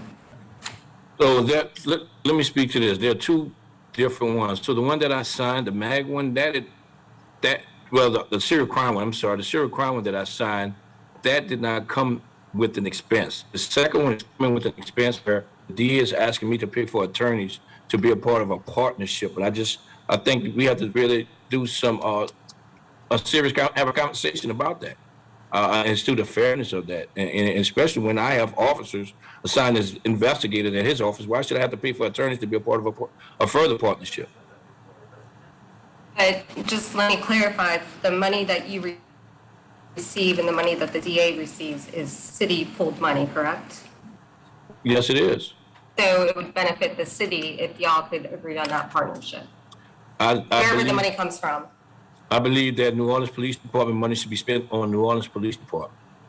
And if we had additional money to allocate to this, as a city council, to this partnership, would you be amenable to proceeding? Absolutely. You want to give me that additional funding? Oh, yes, I definitely. You give me that funding, I am all for it. Moving on to the crime lab, we talk about violent crime, but I also want to turn to violent crime that impacts some of the most vulnerable people, and that's rape. So in 2020, the clearance report for rape was 9%. Is that correct? I am not sure that the clearance numbers on rape. I have to get that for you, ma'am. I'm looking at the ASHA report. I don't know if anyone can pull it up, but the 2020 rape clearance rate for us was 9% compared to the national average of 31%. So let's just assume those numbers are correct. So certainly I understand that we have a functional crime lab currently that only takes certain kind of evidence and that processes that evidence. Is that right? So let me say this, I can't assume that those numbers are correct until I look at my own number. But yes, we have a certain number of articles or evidence, a certain amount of evidence that we can bring to the Louisiana State Police to have processed, because currently that is the way we are operating when it comes to DNA evidence being processed. I would ask two things, that you get me those numbers on the rape clearance for 2020. And if we have any information for 2021, that I would also like that information. For the DNA evidence that is processed by the state police, what is the average turnaround time for that? Because my understanding is that we're in line with other law enforcement agencies. Is that right? Yes, and it takes some time, absolutely. You know, the average processing time? I don't have the exact specific time frame that it takes, and I'm sure it varies from evidence to evidence. I mean, especially if you get a hit on the DNA that on someone that is already in the system, you're more likely to get a response faster than you would with a piece of evidence that is connected to someone that is not in the system. It's helpful to you and law enforcement to have the DNA analysis capability. Is that right? Yes, ma'am. So we are nearing completion of the state-of-the-art crime lab that will be in Orleans Parish, right? Yes, ma'am. Okay, and what is the timing on that? This spring, we're expecting to have our own crime lab. Again, when I say crime lab, this crime lab is only, it was designed some years ago, and we finally were able to, under Mayor Cantrell's administration, go forward with building this facility. When it was designed, there was only a carve out for DNA. It was never with the expectation of even doing it. But because there is that carve out, we're now looking at funding opportunities, staffing opportunities to see if we can actually build our own DNA within that carve out. What is the timing on figuring out if we can staff the DNA aspect of that crime lab? That is something we're in the process of doing now. I cannot give you a timeline on it because that is something we're trying to identify now. What would that look like given the carve out? Within that carve out, what is the capacity? What can we actually do within that carve out that has been designed within that building? You identified any expert or anybody who can help figure out what does the DNA processing look like for this state-of-the-art crime lab? We're working with crime. We're working with crime now. We're working with capital projects and property management to try to do just that. Identify the appropriate experts, because I'm not going to rely on just ourselves to be able to do that. We continue to work with. We get input on a daily basis from LSP and Jefferson Parish as well as to what it should look like. But we want to get also some input from the experts, given what we have and the spacing we have. What can we do that would be very efficient given the spacing that we have? Given the colleges here in New Orleans that specialize in forensics, I know that there are various programs at Tulane, Xavier. Are you doing any recruitment at those universities to staff up the crime lab or the DNA aspect of this crime lab? So we're all recruiting for crime lab. The DNA aspect, we cannot do the DNA aspect because we don't have a DNA lab. But we are definitely doing our due diligence in recruiting for our crime lab employees. We just funded, I think, for additional 5 or 6 more crime lab technicians. We were down to 12. We funded for more going into 2022. And just to be clear, you can't give me a timeline on the DNA aspect of our crime lab in Orleans Parish. No, ma'am. Turning to recruitment, you indicated in your report that Mayor Cantrell has committed another $1 million to an updated recruitment campaign. What is the timing on that recruitment campaign? We're working with the Police and Justice Foundation right now as we speak on just that. I mean, that would include hiring 2 additional recruiters to work with the Police Foundation directly in their office to recruit for us, but also you will be seeing soon some ads through US Today and other uh, outlets in which we are trying to recruit nationally for our department.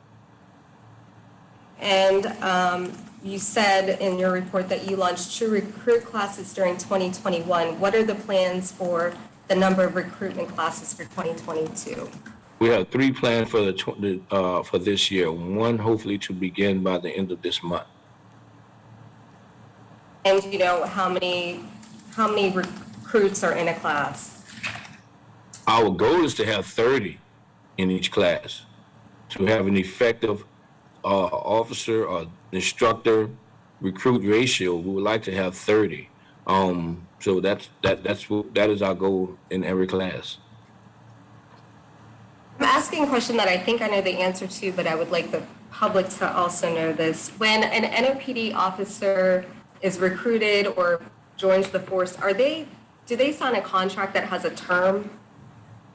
We started that 2 years ago. Oh, no, about a year ago, maybe. But it is a 2-year term based on state legislation. And that is to try to keep our investment here as long as we possibly can. And per state law, the longest we can have them to sign with us is a minimum of 2 years. And for those people or officers who sign that 2-year contract, are they actually staying? Are they being bound by that contract? Are we enforcing the contract? So far, we have been seeing them stay. We definitely are monitoring that, because we will, and we do plan to, if someone leaves before that 2-year contract, we do expect them to reimburse the city for the investment in which we placed in them for their training.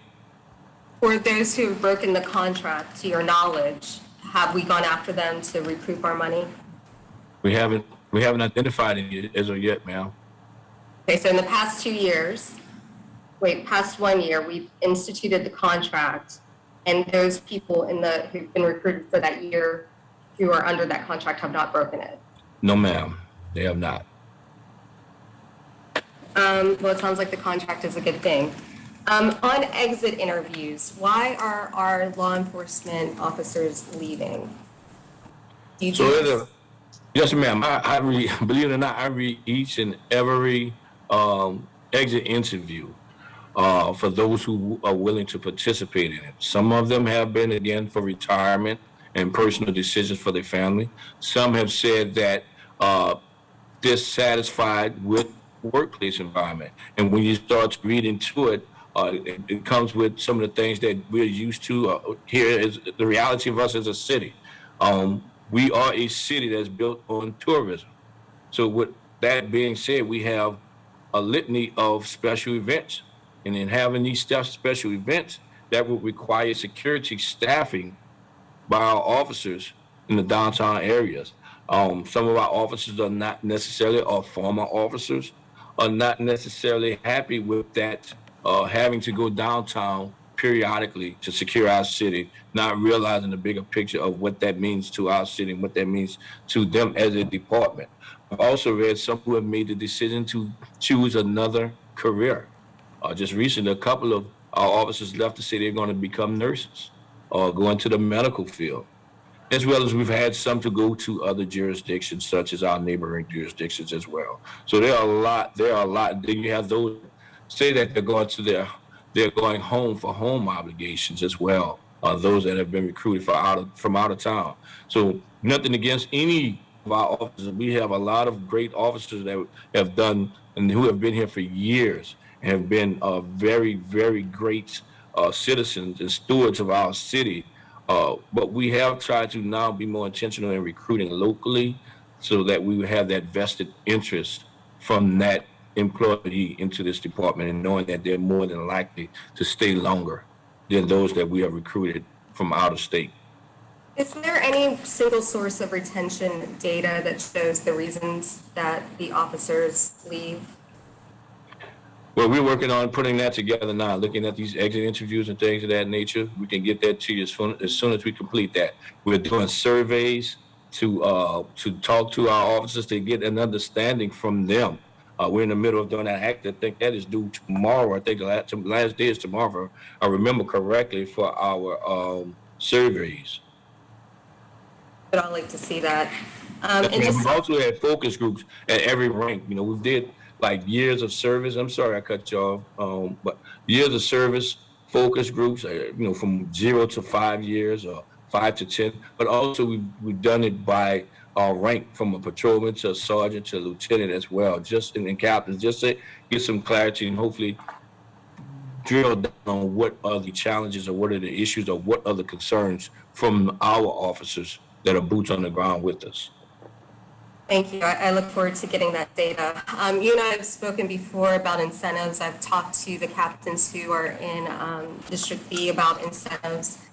So I think it would be helpful to understand some information.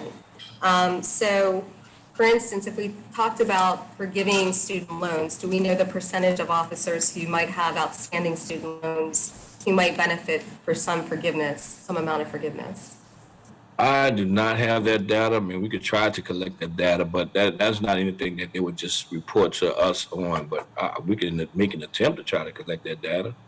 Or interest in obtaining a master's degree or higher? Do you have any sense of who would be interested in that? Oh, absolutely. I mean, what we do is, I mean, we through FOP, through Police and Justice Foundation, we have those incentives that encourage our officers to further their education. So that is something that I am a product of that, honestly, of going through the system or going through the process to actually further my education. We have a sense of how many officers own homes in Orleans Parish and could benefit from some sort of tax abatement. I don't have that statistic, no, ma'am, but I don't have that statistic, no. It would be helpful to know. And then finally, I know that you say in this report you've been working with an outside consulting firm to identify areas of concerns related to officer retention. How much are we paying that consulting firm a year? Nothing. They're doing this to assist us to be a better public servant. That's great. That's great that you're getting this for free. And then Yep. who was the, you kind of broke up when you were talking with Council Member Green. Who is the new recruitment and retention officer? Recruitment commander is Lieutenant Merrill Merricks. That's all I have at this time. Thank you. Yes, ma'am. Thank you. Thank you, All right, Councilmember Chief. Harris. Councilmember Giarrusso. Chief, I apologize. You know, before lawyers. No worries. No worries. Councilmember Moreno did you wrong by that snake coming around, so how we're working it. I want to start with this. You've been very careful today to not identify who's not getting in a room, which I can understand, but I just want to make sure what I also heard from you is you are willing to do it, and if there's personal differences, even professional ones, that NOPD stands willing to do it, and I want to elicit the same commitment from everybody else on Monday, too. No, absolutely. Absolutely. I mean, this is not the Shaun Ferguson show. This is not the New Orleans Police Department show. This is about the safety of the public in the city of New Orleans. All right, thank you, Chief. I want to ask about, you know, again, something you said. You talked today about people reoffending, and so again, how do the public know that of the significant crimes that are being committed, carjacking, murder, that this person has reoffended, either with regards to that or another significant violent crime? Where can we look to see that? Well, I mean, I can give you a few names off the top of my head right now with regards to individuals that have reoffended after an arrest. But it's not that I can't say that we put some sort of public facing or dashboard up stating who these individuals are, but I could definitely give that to you. Yeah, I mean, and again, I think, you know, I'm not the first person, I won't be the last to start talking about, I don't know that I need a name, but I think we need to see where this is, because that becomes significant. And if you all keep on saying there's reoffense, and there is, then I think we need to be able, and by we, I mean the public, need to be able to track that. But I recommend I'm sorry, Councilmember, I could say also, if you look at NOPD News, you look at some of our press releases, every week we are releasing our high profile, I would say, or our violent crime arrests. So if you look at those arrests and then you go back and look at those names and you start looking at the docket master, tracking those names through docket master on East Parish Criminal Sheriff's Office website, you can see the progress or process in which that individual is going through. And some of those names become habitual names or names of familiarity after a certain point in time. Right. I get it. I guess what I'm saying is I think it needs to be aggregated in one place. And I know you all put out the press releases. I see them. I know when we go to neighborhood meetings, there's sort of discussion at a high level. But I think what the public is interested in is if we keep on talking about the accountability, how you're watching the accountability and what's happening and sort of the differences in different crimes. Chief, I want to ask you about this. One of the things we talked about a lot today is clearance rates and what's going on to establish probable cause. Obviously, police officers are trained in the academy in some of these issues. Does NOPD follow up with the magistrates or with other law enforcement agencies about writing warrants and how to make sure good evidence is submitted? Because again, if we're going to be avoiding finger pointing and we're looking at a solution-oriented problem, then one of the things we might be able to iron out is if there's warrant issues, how we get those resolved earlier rather than later. Oh, absolutely. We've met with Magistrate Chief Judge Juana Lombard. We will be meeting with our Chief Criminal District Court Judge Robin Pittman. I met with the DA just last week just to identify if there are any deficiencies within the New Orleans Police Department that could be possibly hindering what we are doing or what needs to be done to hold these individuals accountable. We embrace that. We actually use that as a learning opportunity for everyone. If Shaun Ferguson did something incorrectly, that is shared with everyone, not to shame Shaun Ferguson, so that it is for everyone to learn as to not to make the same mistake. So yes, we do have those conversations, as well as trying to meet with, or we'll be meeting with, hopefully soon, Chief of Juvenile Court Judge Dansberg as well. But we're always in tune to those, or having those open communication lines as to what will we be doing to improve, for improvement. Are the judges and facilitators going to each district, Chief? No, not to each district. It's more or less we have liaisons for these, and we allow them to be that messenger. If there's some issues in which an investigator has identified in his or her case, or an officer in his or her case, we encourage them to get with the judge or get with the district attorney's office to see if what was the root cause of that issue or that problem that they've identified. All right. Well, again, I might suggest, again, as we're talking about cooperation and working together, just even brushing up. I mean, we have to take continuing education. I think it helps all of us in making sure people have it too. Chief, one of the things we have for the budget committee on Tuesday is special rate of pay for police officers, for senior corporal, sergeant, and lieutenants. Do you want to take a second to talk about that? What's going on with the budget on that? So are we talking about the promotion from PO to SPO? Well, it sounds like it must be a pay increase, right? I mean, it's a special rate of pay. I don't think we're diminishing. Gotcha. Okay. Yeah. So what happened is, because we had gone so long without promoting police officers to senior police officers, there's certain assignments within the department, meaning the detective position, field training officer position, that required them to be a senior police officer to get this special rate of pay.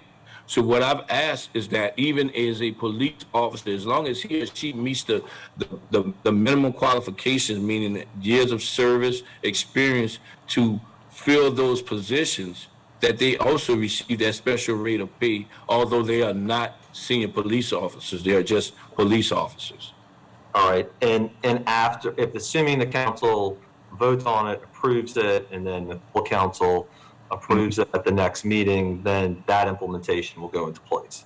Absolutely, and I think that will be a shot in the arm with regards to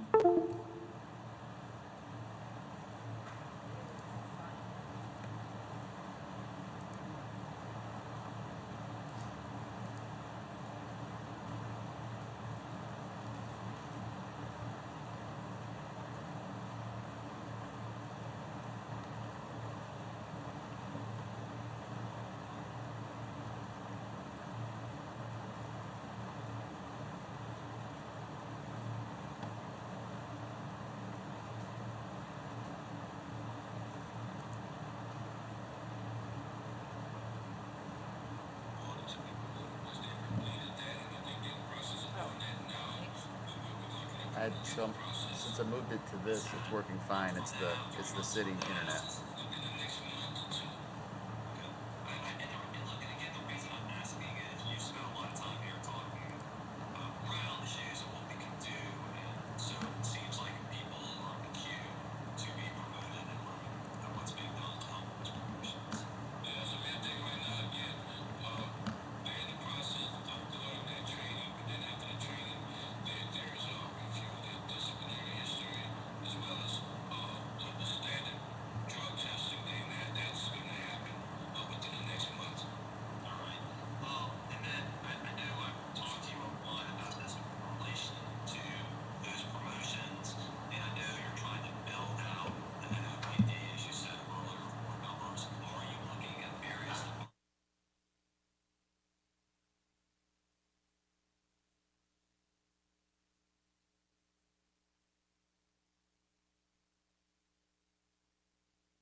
pre-George Floyd.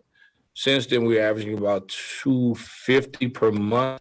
And out of that 250, only about 20% actually come and take the civil service test. And then we have to figure out from there, they go through the background investigation and things of that nature. We do our due diligence to ensure that they meet the standards that are expected of them as a New Orleans Police Department officer. I mean, again, I know we don't want to get into a point where we were before, where we had bad apples slipping through, but if there's something else that the collective we can work on in terms of recruiting, because it just seems like that's a high number, and then we get to a low number in the classes, then I think we'd like to be a part of that. Yeah, I can say this too. I mean, just last year, our recruitment department was moved into full compliance with the Department of Justice. So I feel that what we are doing within our recruitment division is some of the best practices across the country. It's probably the best, because we were just recently vetted and sustained or recognized as such, being brought into full compliance within the recruitment division. But historically, 4% of these applicants actually make it through the entire full process of the application, of applying for a police officer. Okay. And then, Chief, I know we've also talked about this before, and you've been committed to it, about reporting sort of on a regular basis to the council on certain issues too. Yes. We'll work on that because when we talk about getting to the sustainment period Yes. of the consent decree, you know where I'm headed. The police department is almost there, and I think there's just a couple of little areas, and I know that's one of the areas that's important to getting that result. So want to make sure we deal with that, and then I just want to return, I guess, sort of to the last thing about sort of victims and witnesses here. Two things. One is, are the community liaison officers working with victims, and do they sort of interface between the victims and the DA's office? How does that really happen? So police are touching the people who are affected. Obviously, they take the report, but then is there any follow-up after the report, or is that really when you get to the next step of the system? So, I mean, depending on what the crime is, I mean, for the most part, like I said, for DV cases, domestic violence cases, we have counselors, we have social workers in every district that reach out to those. And there's some other cases in which our captains, our district captains may identify that is important to them, that they really would like for the social workers to take a closer look at. Our community liaison officers, they are really there to be a liaison to help connect our community to services, meaning those quality of life issues, some of those things that, abandoned cars, illegal dumping and things of that nature, to help connect them with the city government or city department agencies that are responsible to address the needs at that time or that moment. Okay. And I guess the point I'm just trying to make is you have people who have been injured, right? And then something has happened to them. I mean, it just seems like somebody should say to them, all right, this is an arrest. Are you going to make a victim impact statement? This is what happened to me. This is going to be the next step in the process. And just to make sure there's a seamless sort of connection between NOPD and the DA's office when that's happening, because we don't want to see victims getting lost in the system or losing faith in what's happening after something happens. Absolutely. And we start with the initial officer taking that report. He or she would be then giving that citizen guidance as to what are the following steps in this process. So it starts from the day one that they call a police officer. All right. And then, Chief, can people make reports about everything online? If I know a lot of people call in or call 911, that's typically what we tell people to do. But if you have an issue, can you go online to deal with it first? Yes, I mean, no, they cannot report everything online, but a stolen car, yes, we call it back and we take that over. We could take that over the phone. Lost property, stolen property, yes, we could take that over the phone, and there will be a follow-up from the detective. Criminal damage, those minor offenses. Major offenses, no, they cannot. They cannot report that over the phone. Okay. And then I guess just to wrap up for me is making sure, the things that we discussed today have some bows wrapped on them. So when Councilmember Harris asked about analysis of the exit interviews, like to see that. When promotions happen for the officers, like to know about that. And just, obviously regular check-ins on budgetary matters, because I think frankly on Monday, we're going to be asking every other part of the system about their needs and checking with the city about what's being funded. So just want to make sure that we have deliverables that we know about, and then can decide about next steps and how to deploy things for long-term solutions, and also the immediacy and the urgency that's needed here too. Yes, sir. Yes, sir. Thank you. Thank you, sir. And it looks like we have Councilmember Morrell next.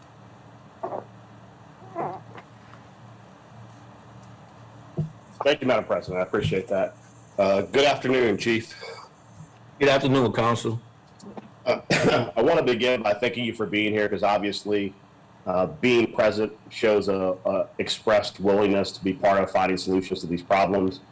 I'm going to ask a series of questions. Some of them are going to ask for some pretty specific data. I am not expecting necessarily to have that data on hand, and I think I speak for myself and Councilmember Harris in that I'm more than happy. My office will follow up with some of the requests in writing, so it gives you an opportunity to present that information at a later date. But some of it's going to be pretty specific and in the weeds. So if you don't have it available, it's okay to say you'll just respond to me with that information later.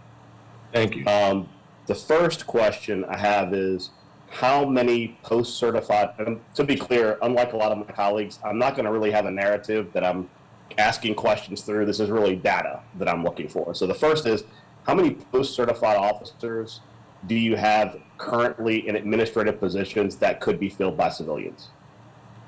I don't have an exact number, but I can tell you there's very, very few, if any, because we've gone through that process of trying to ensure that we don't have any. We have as many officers on the street. We don't have any in those administrative capacities. But I'll look for a number for you to see if there are any. But it is very little, if any at all. Okay. Well, I appreciate that, and we'll get that information for you. I really want to dig into pursuit policy because I think that people really need to understand kind of what the pursuit policy is. My understanding, and you can correct me if I'm wrong, is that when an instance of pursuit becomes available, that officers who are in that instance are supposed to call a supervisor and be granted permission to do pursuit. Is that correct? Yes, sir. Okay. Here is my question, and this is what I've gotten speaking to a lot of officers who are extremely frustrated. My understanding is that if an officer initiates pursuit, calls a supervisor declines pursuit, turns their lights off and pulls off the road, many of them are getting PIB complaints filed against them and are months after that incident occurred, even though there's information to show in dash cam like footage that when they were told not to initiate pursuit, they pulled off. Is that correct or not correct? I cannot say that is correct. I mean, we have done audits, especially as a result of going back to Unity 1, the unfortunate incident with Unity 1. We have done periodic audits in which we've seen, we try to identify if the pursuit was authorized and was our policies followed, was our protocols followed. We went as far as to create when an officer has requested a pursuit and he or she has either been denied or disengaged. We created a signal so we can track when these incidents happen. But I am not familiar with incidents in which they have been written up or disciplined because they disengage of discipline, although they say that they have disengaged. There has to be some sort of relative or pertinent evidence to say that they did, in fact, continue with this pursuit. Okay, well then, what I intend to do, I'm telling you in advance, is I'm going to follow up with a request for aggregate information with how many officers have been written up for initiating pursuit or not pulling off soon enough. Because I'll tell you candidly, as someone on the outside looking in, once you know other officers are being written up for even looking at a pursuit, I think to Councilmember Green's story that he referenced, you create an environment where no one even asks anymore. They just say it's not worth the possibility of a PIB complaint. So I'm going to follow up, and my office will follow up, asking for specific aggregate data with how many officers have been written up for pursuit by PIB in the last 18 months, 2 years. So I don't expect you to have that data on hand, but I will send an information request that we can go to the next question. I think it's important to have that information.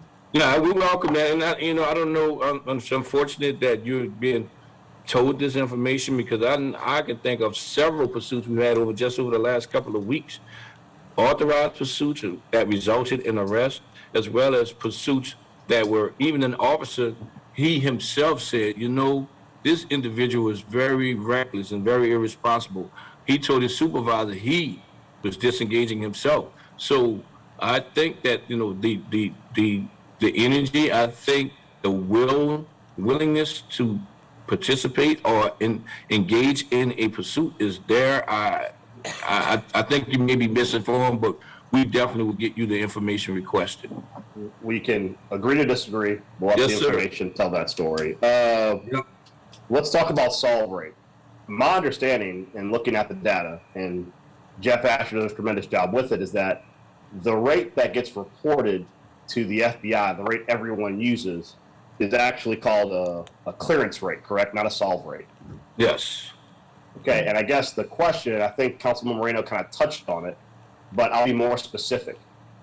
What is the clearance rate reported by the NOPD regarding homicides and carjackings? Not the solve rate. Gotcha. I specifically said clearance rate because, as we both know, you cannot include when a warrant is issued as a cleared case. So I know I understand from the FBI, they do allow you to include closed cases.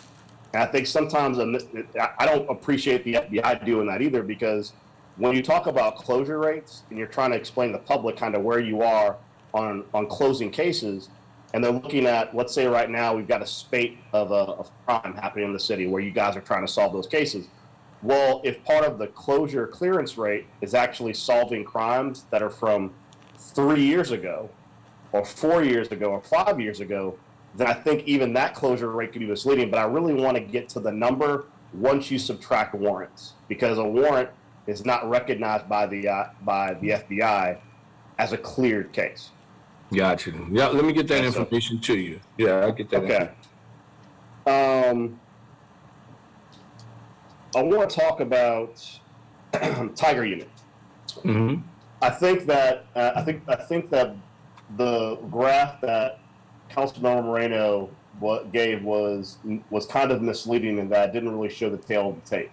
And I want to be very specific when I use these numbers.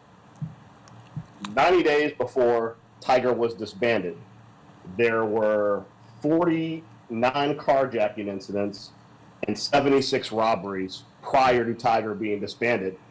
And as the graph showed, that was a downward trend. Within 90 days, on October 2nd, of Tiger being disbanded, carjackings were up to 104 and armed robberies were up to 156. I do appreciate, and like I said, I appreciate you taking ownership of the fact that you decided to go a different direction with VCAT. But to be candid, if you're looking at pure data, and you're looking at trends, there is actual data from a singular period. And let's be clear, Tiger was disbanded on October 2nd of 2020, which means it was disbanded. This was not, the crime was trending because of COVID. The COVID lockdown, so to speak, really started in March of that year. So through March, through October 2020, there was a downward trend in both those fields, and Tiger was in place. Tiger is no longer in place, and crime spikes, and we've seen dips and valleys, but that number has not come down. I would really, really appreciate if you would reconsider putting Tiger back on the table, because Tiger worked. And I mean, like I said, you're the superintendent. It certainly is your prerogative, but when we are council members looking at data and we're looking at these data points, there was a direct correlation with Tiger's presence, what was happening before and after. And I would really encourage you to revisit the Tiger decision, because it just was a unit that was doing very well. I thank you for that. As I said before to Council President, we are looking at doing some things differently, and especially in a more proactive way. I will point out too, again, not pointing fingers or anything like that, but just want to give some context to this. What we've seen through our data collection and through our research, this carjacking spike is not anything unique to New Orleans. This is something that we believe is going on a social media platform across the country, and that is why you've seen the impact. But we've seen, even with that, you've seen hundreds of arrests being made with this as well. Yeah, I appreciate that, and I think that as we analyze what all the options are for fighting crime, as my big brother, Councilmember Thomas, says often, sometimes you have to look in the past, even the most recent past, what was working, and reconsider what was working. I want to go back to some numbers. You said that there were 16 homicides this year thus far, and 10 were solved. How many of those 10 solved were cold cases? I think 3. 3. So in actuality, there were 7 cases that were solved that were not considered cold out of the 16 that have happened thus far. Yeah. And as in not cold, those out of those 16 homicides, those 7 cases could have been from 2020. I don't know what the definition is of a cold case, but these are not cold cases, which means they could have been 2019. Anything prior to 2022, or anything that we make, I think one case is from 2019. You know what? I think I may have it right here. One case was from 2021. 2 cases are from 2021 and the others from like 2019. Okay, and by those 10 closed cases, are those including cases that which you issued a warrant for arrest, but there actually hasn't been an arrest yet? Let's see. For the cold cases you're speaking of, which one? No, I'm saying for the 10 solved homicides this year. Uh-huh. How many of those were considered solved because a warrant was issued and an arrest or an indictment wasn't secured? I want to use the FBI definition of clearance, not Gotcha. So five. Gotcha. So based on what I'm looking at, we have 5 of them that has been cleared by warrants. Okay. Well, I would appreciate going forward, and when I ask for, I'll make sure that we include our data points. I definitely want to break out what has been considered closed by warrant and what's been considered closed by arrest, because I'd like to, since a lot of the data that we use in comparison, I know that the numbers that Councilor Thomas used previously, the national average of closures at 56%, that is using the FBI definition of closure, not, and that definition specifically does not include cases where a warrant is issued. So I want to make sure if we're comparing apples to apples, the data points match up. Gotcha. Okay, as far as plans, I know there was some discussion early on about what's your plan. And I understand that there's parts of your plan that are not prepared for public presentation. What I will say is, I think a through line throughout all of this, whether it be recruitment, whether it be morale, whether it be the like, I want to take it back. I say take it back because I graduated high school in 1997. I'm taking it back to 94 and 95.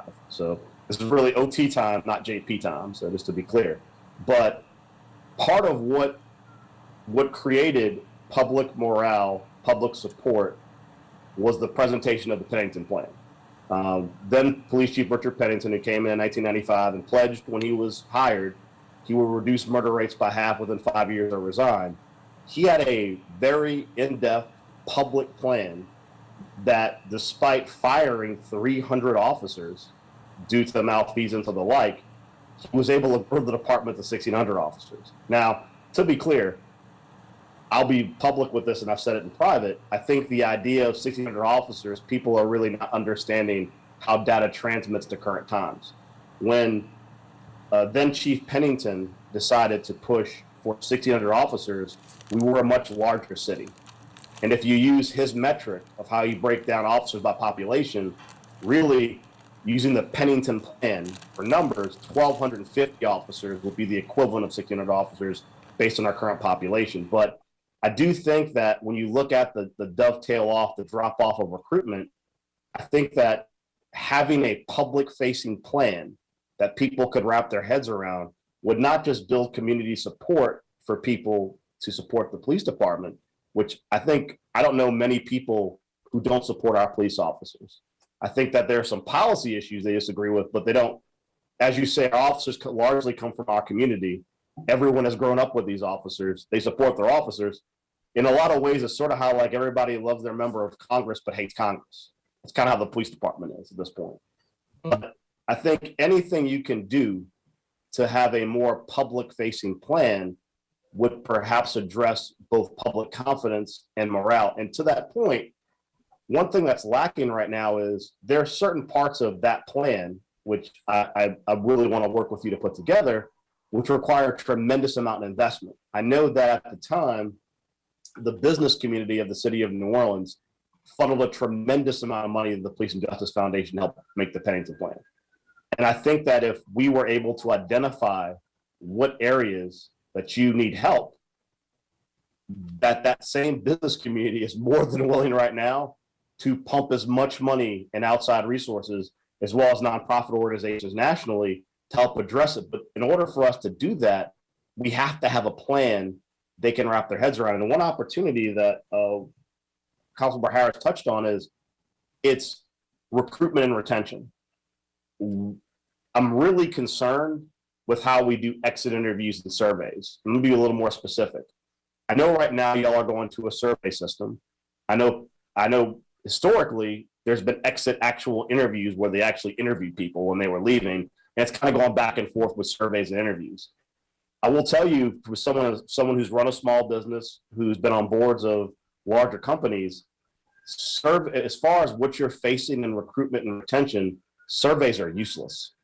A survey that someone is filling out while they're moving to a new place is not going to be a real honest dive into why they're leaving.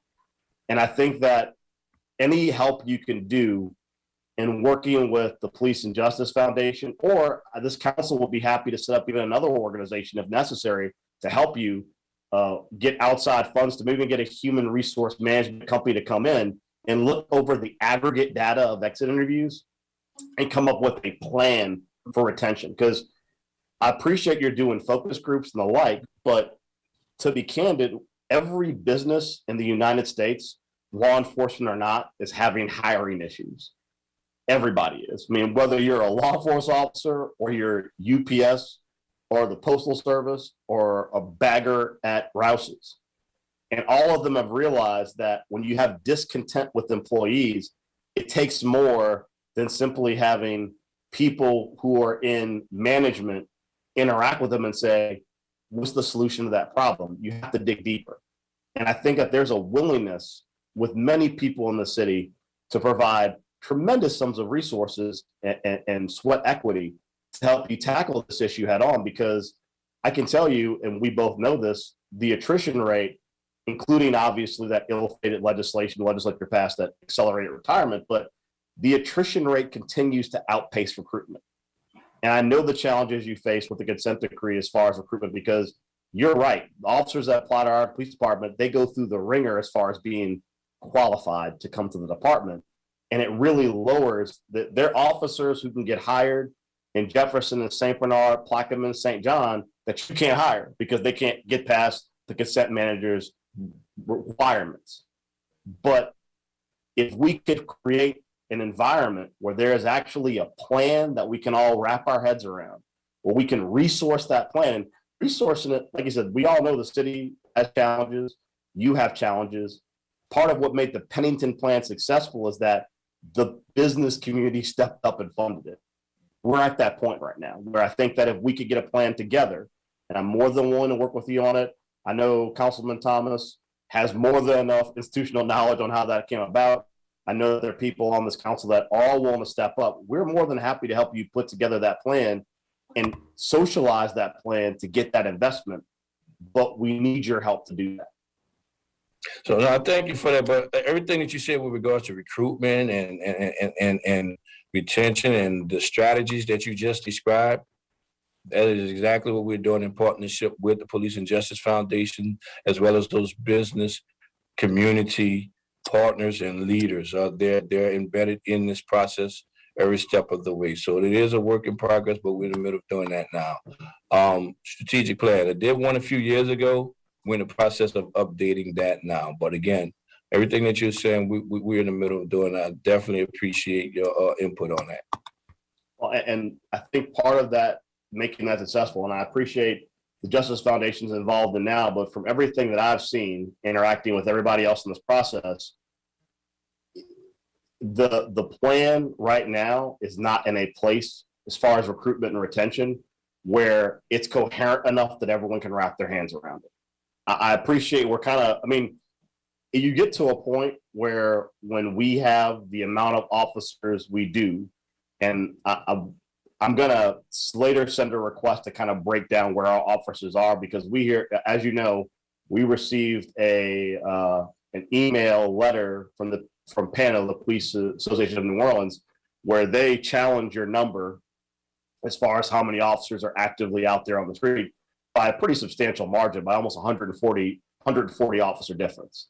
So I think that part of us correcting any misconception is, we're going to need a breakdown of officers in the department, where they are, what their roles are, and what they're doing, so that when we say an active officer available for patrol, we have a shared definition of what that is, so that we can either correct or refute that information, or correct the information as it's being perceived. But my point being that everything you're doing is I encourage it all, but I think in this environment, this post-COVID, post-George Floyd consent environment, it is more important that we look at almost a corporate level of how you recruit and do retention, hiring the best people in the country in an advisory capacity to come in and really put together almost like a international level plan on how we're going to recruit officers. And that dovetails into my really big question. Do you support the efforts of this council to challenge civil service on lateral hiring? I welcome any and all support to try to build this department up. As I said before, I don't think it's just a civil service thing when we talk about lateral hiring. There's still some training that must be done. And the question is, will those laterals, hope to be laterals, be willing to participate in said training? Well, I think that's a great point, and I think that I know that many council members are aligned on this effort. We're going to challenge civil service on lateral hiring. We're the only city in the entire state of Louisiana that has a ban on it. And as you said with recruitment, it's always going to be a challenge, because as a consent decree department, we're always going to have extra hoops you have to jump through to onboard. And one of those is going to be remedial training, but it's certainly easier for you to convince a captain to come through a lateral hiring process, or a sergeant or a lieutenant, if they have to do remedial training and not have to start over at the academy. So we will certainly work with you. I know many members have spoken to me and have committed that we're going to challenge civil service very directly in the lateral hiring policy. That's all we can do. I appreciate it. Like I said, I want to work with you diligently on recruitment. And if we can't recruit officers, even with the lateral hiring policy not being in place, it's just another tool for you to use to recruit qualified officers. So, I mean, I think the lateral hiring ban doesn't make sense. I think that if we can increase the pool of applicants, then the likelihood of you getting applicants that'll get past all of the requirements that the consent decree puts on future officers increases, and the likelihood of you getting officers also increases. So I appreciate you support us challenging the lateral hiring policy, and we will certainly do that. I would like to definitely have a conversation with you about that, because I'm really not familiar with the ban by civil service, but I know there's some challenges in which a lateral would face in coming onto the New Orleans Police Department based on the mandated training that is expected of our officers of today's New Orleans Police Department, because our training, post training is 600 to 700 hours of training for post alone, which is what most departments do. But we take it a step further. There's an additional, at least 400 additional hours of training that must be done, no matter what level of officer or rank that you are, the level of training that is mandated per our policies and procedures. I appreciate that. Like I said, I appreciate you supporting us in any effort we have to make sure as many officers as possible can get in that pipeline to join the department, to get past the rigorous background check that is required, and to allow us to have opportunities to try and get them to a point. And also, just, I know that when people look at our department, the way it's currently structured, it is an department where most of our rank rises through a combination of tests and time of service. And I think that when you look at the challenges that face our department, I think it puts us at a competitive disadvantage from other jurisdictions, that they're aggressively seeking innovators, maybe not from New Orleans, who have different ideas on how policing should go. So I certainly appreciate where you're coming from. I look forward to working with you on that issue.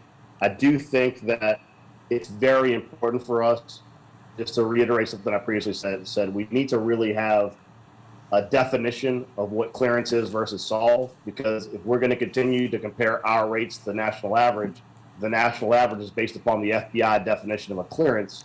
We need to make sure the numbers we're producing also meet that definition, because otherwise it's going to create confusion. Generally speaking, I guess this is a general question for you. Obviously, there's a disconnect on all levels of law enforcement. And I don't just mean you as enforcer, I mean as far as criminal justice system. And there needs to be more accountability for making sure everyone's talking to everyone else.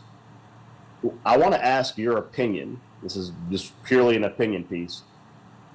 Are we at a point now where we need to have third parties like the council sitting in a room as a mediating party between all the different criminal justice organizations to facilitate communication? Because I will tell you that when I talk to people who are experienced in law enforcement, the level of disconnect in the city rivals what we had on the federal level before 9/11 with the CIA and FBI, as far as organizations who have so many different levels of disagreement that we're not getting clear indicators that information is being shared or done on a timely basis.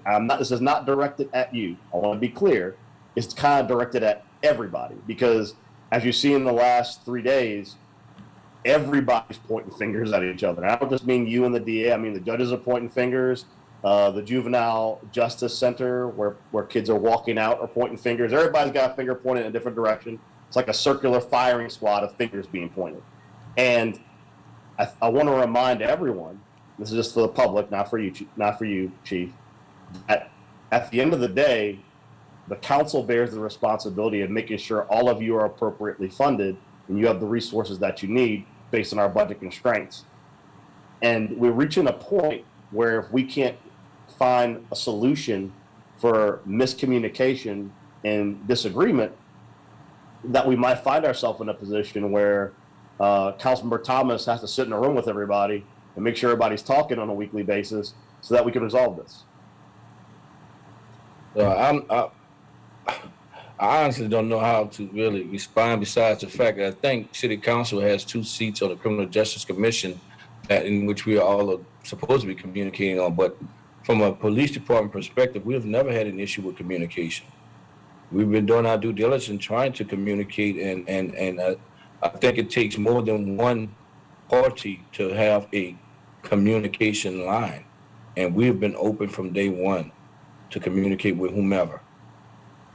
Well, I think from perspective of someone who has some background in criminal justice, there is obviously a disconnect between the police department from arrest, a disconnect between the DA from when charges are initially brought, and a disconnect on the magistrate level with commissioners when bonds are set.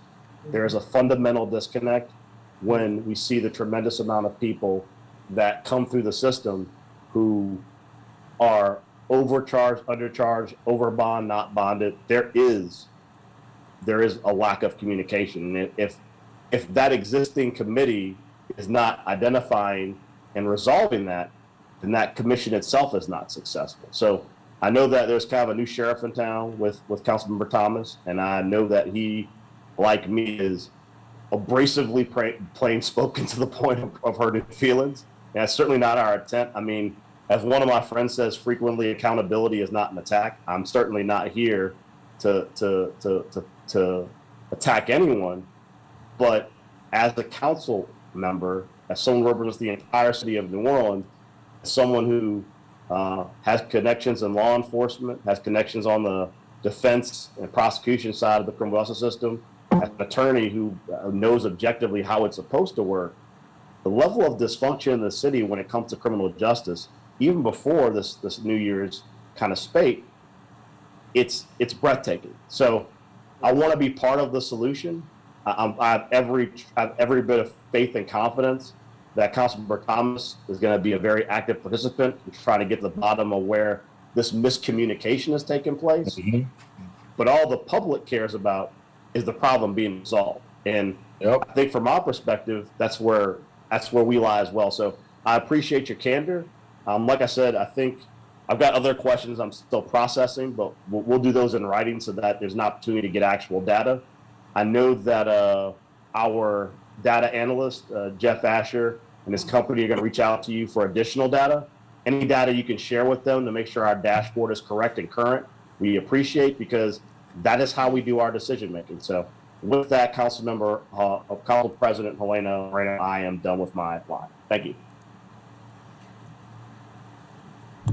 Chief, thank you so much for being with us today. And we've talked about so much throughout the morning and now into the afternoon. And I think, obviously the main thing we're looking from you, Chief, and I think the public's looking from you is, a plan. What's the plan that you can show us and show the public? What is the 90-day plan, the 90-day strategy moving forward over the next 3 months to make things better? And you're not the only one who are going to ask this for. I mean, we'll go to the different agencies and ask for the same as well. But what does that plan look like? And we'd love to see this from you really as soon as possible. The public would like to see this from you as soon as possible. So I think that is the most vital step, and I hope something that you can provide to us very soon.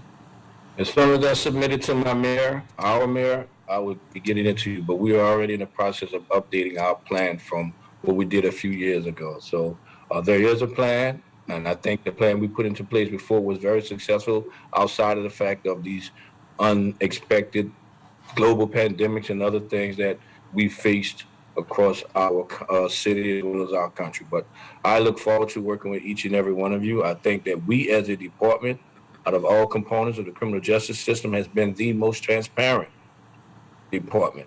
And we will continue to be that transparent department that is open to working with any and everyone to make our city safer. And Chief, when do you plan on giving that plan to the mayor? As soon as I finish updating it. And the next question I'm going to ask is, when do you think you're going to finish updating it? Don't know yet. In the middle of updating it. Okay. Obviously the sooner the better. We'll check in with you early next week to see if it's complete and if we can get something soon. Thank you, Chief, for your time. Thank you to your entire team for your time today. We very much appreciate you, and we will be following up with the information requested, and of course our continuing conversations with stakeholders in the criminal justice system will continue Monday. And I want to announce this now. We'll be sending out a news release in just a bit. But due to the lengthy agenda that we have for Monday, we're actually going to be starting an hour earlier. Instead of starting at 10 o'clock, we will be starting at 9 o'clock, just because our agenda is very lengthy. Council members, definitely bring in your lunch. And I think you're possibly going to need to bring in your dinner as well for Monday. That meeting's going to be pretty long. So thank you, Chief. Appreciate your time. And with that, if there are no other comments from the council members, and I see none, Madam Clerk, I will turn it back over to you.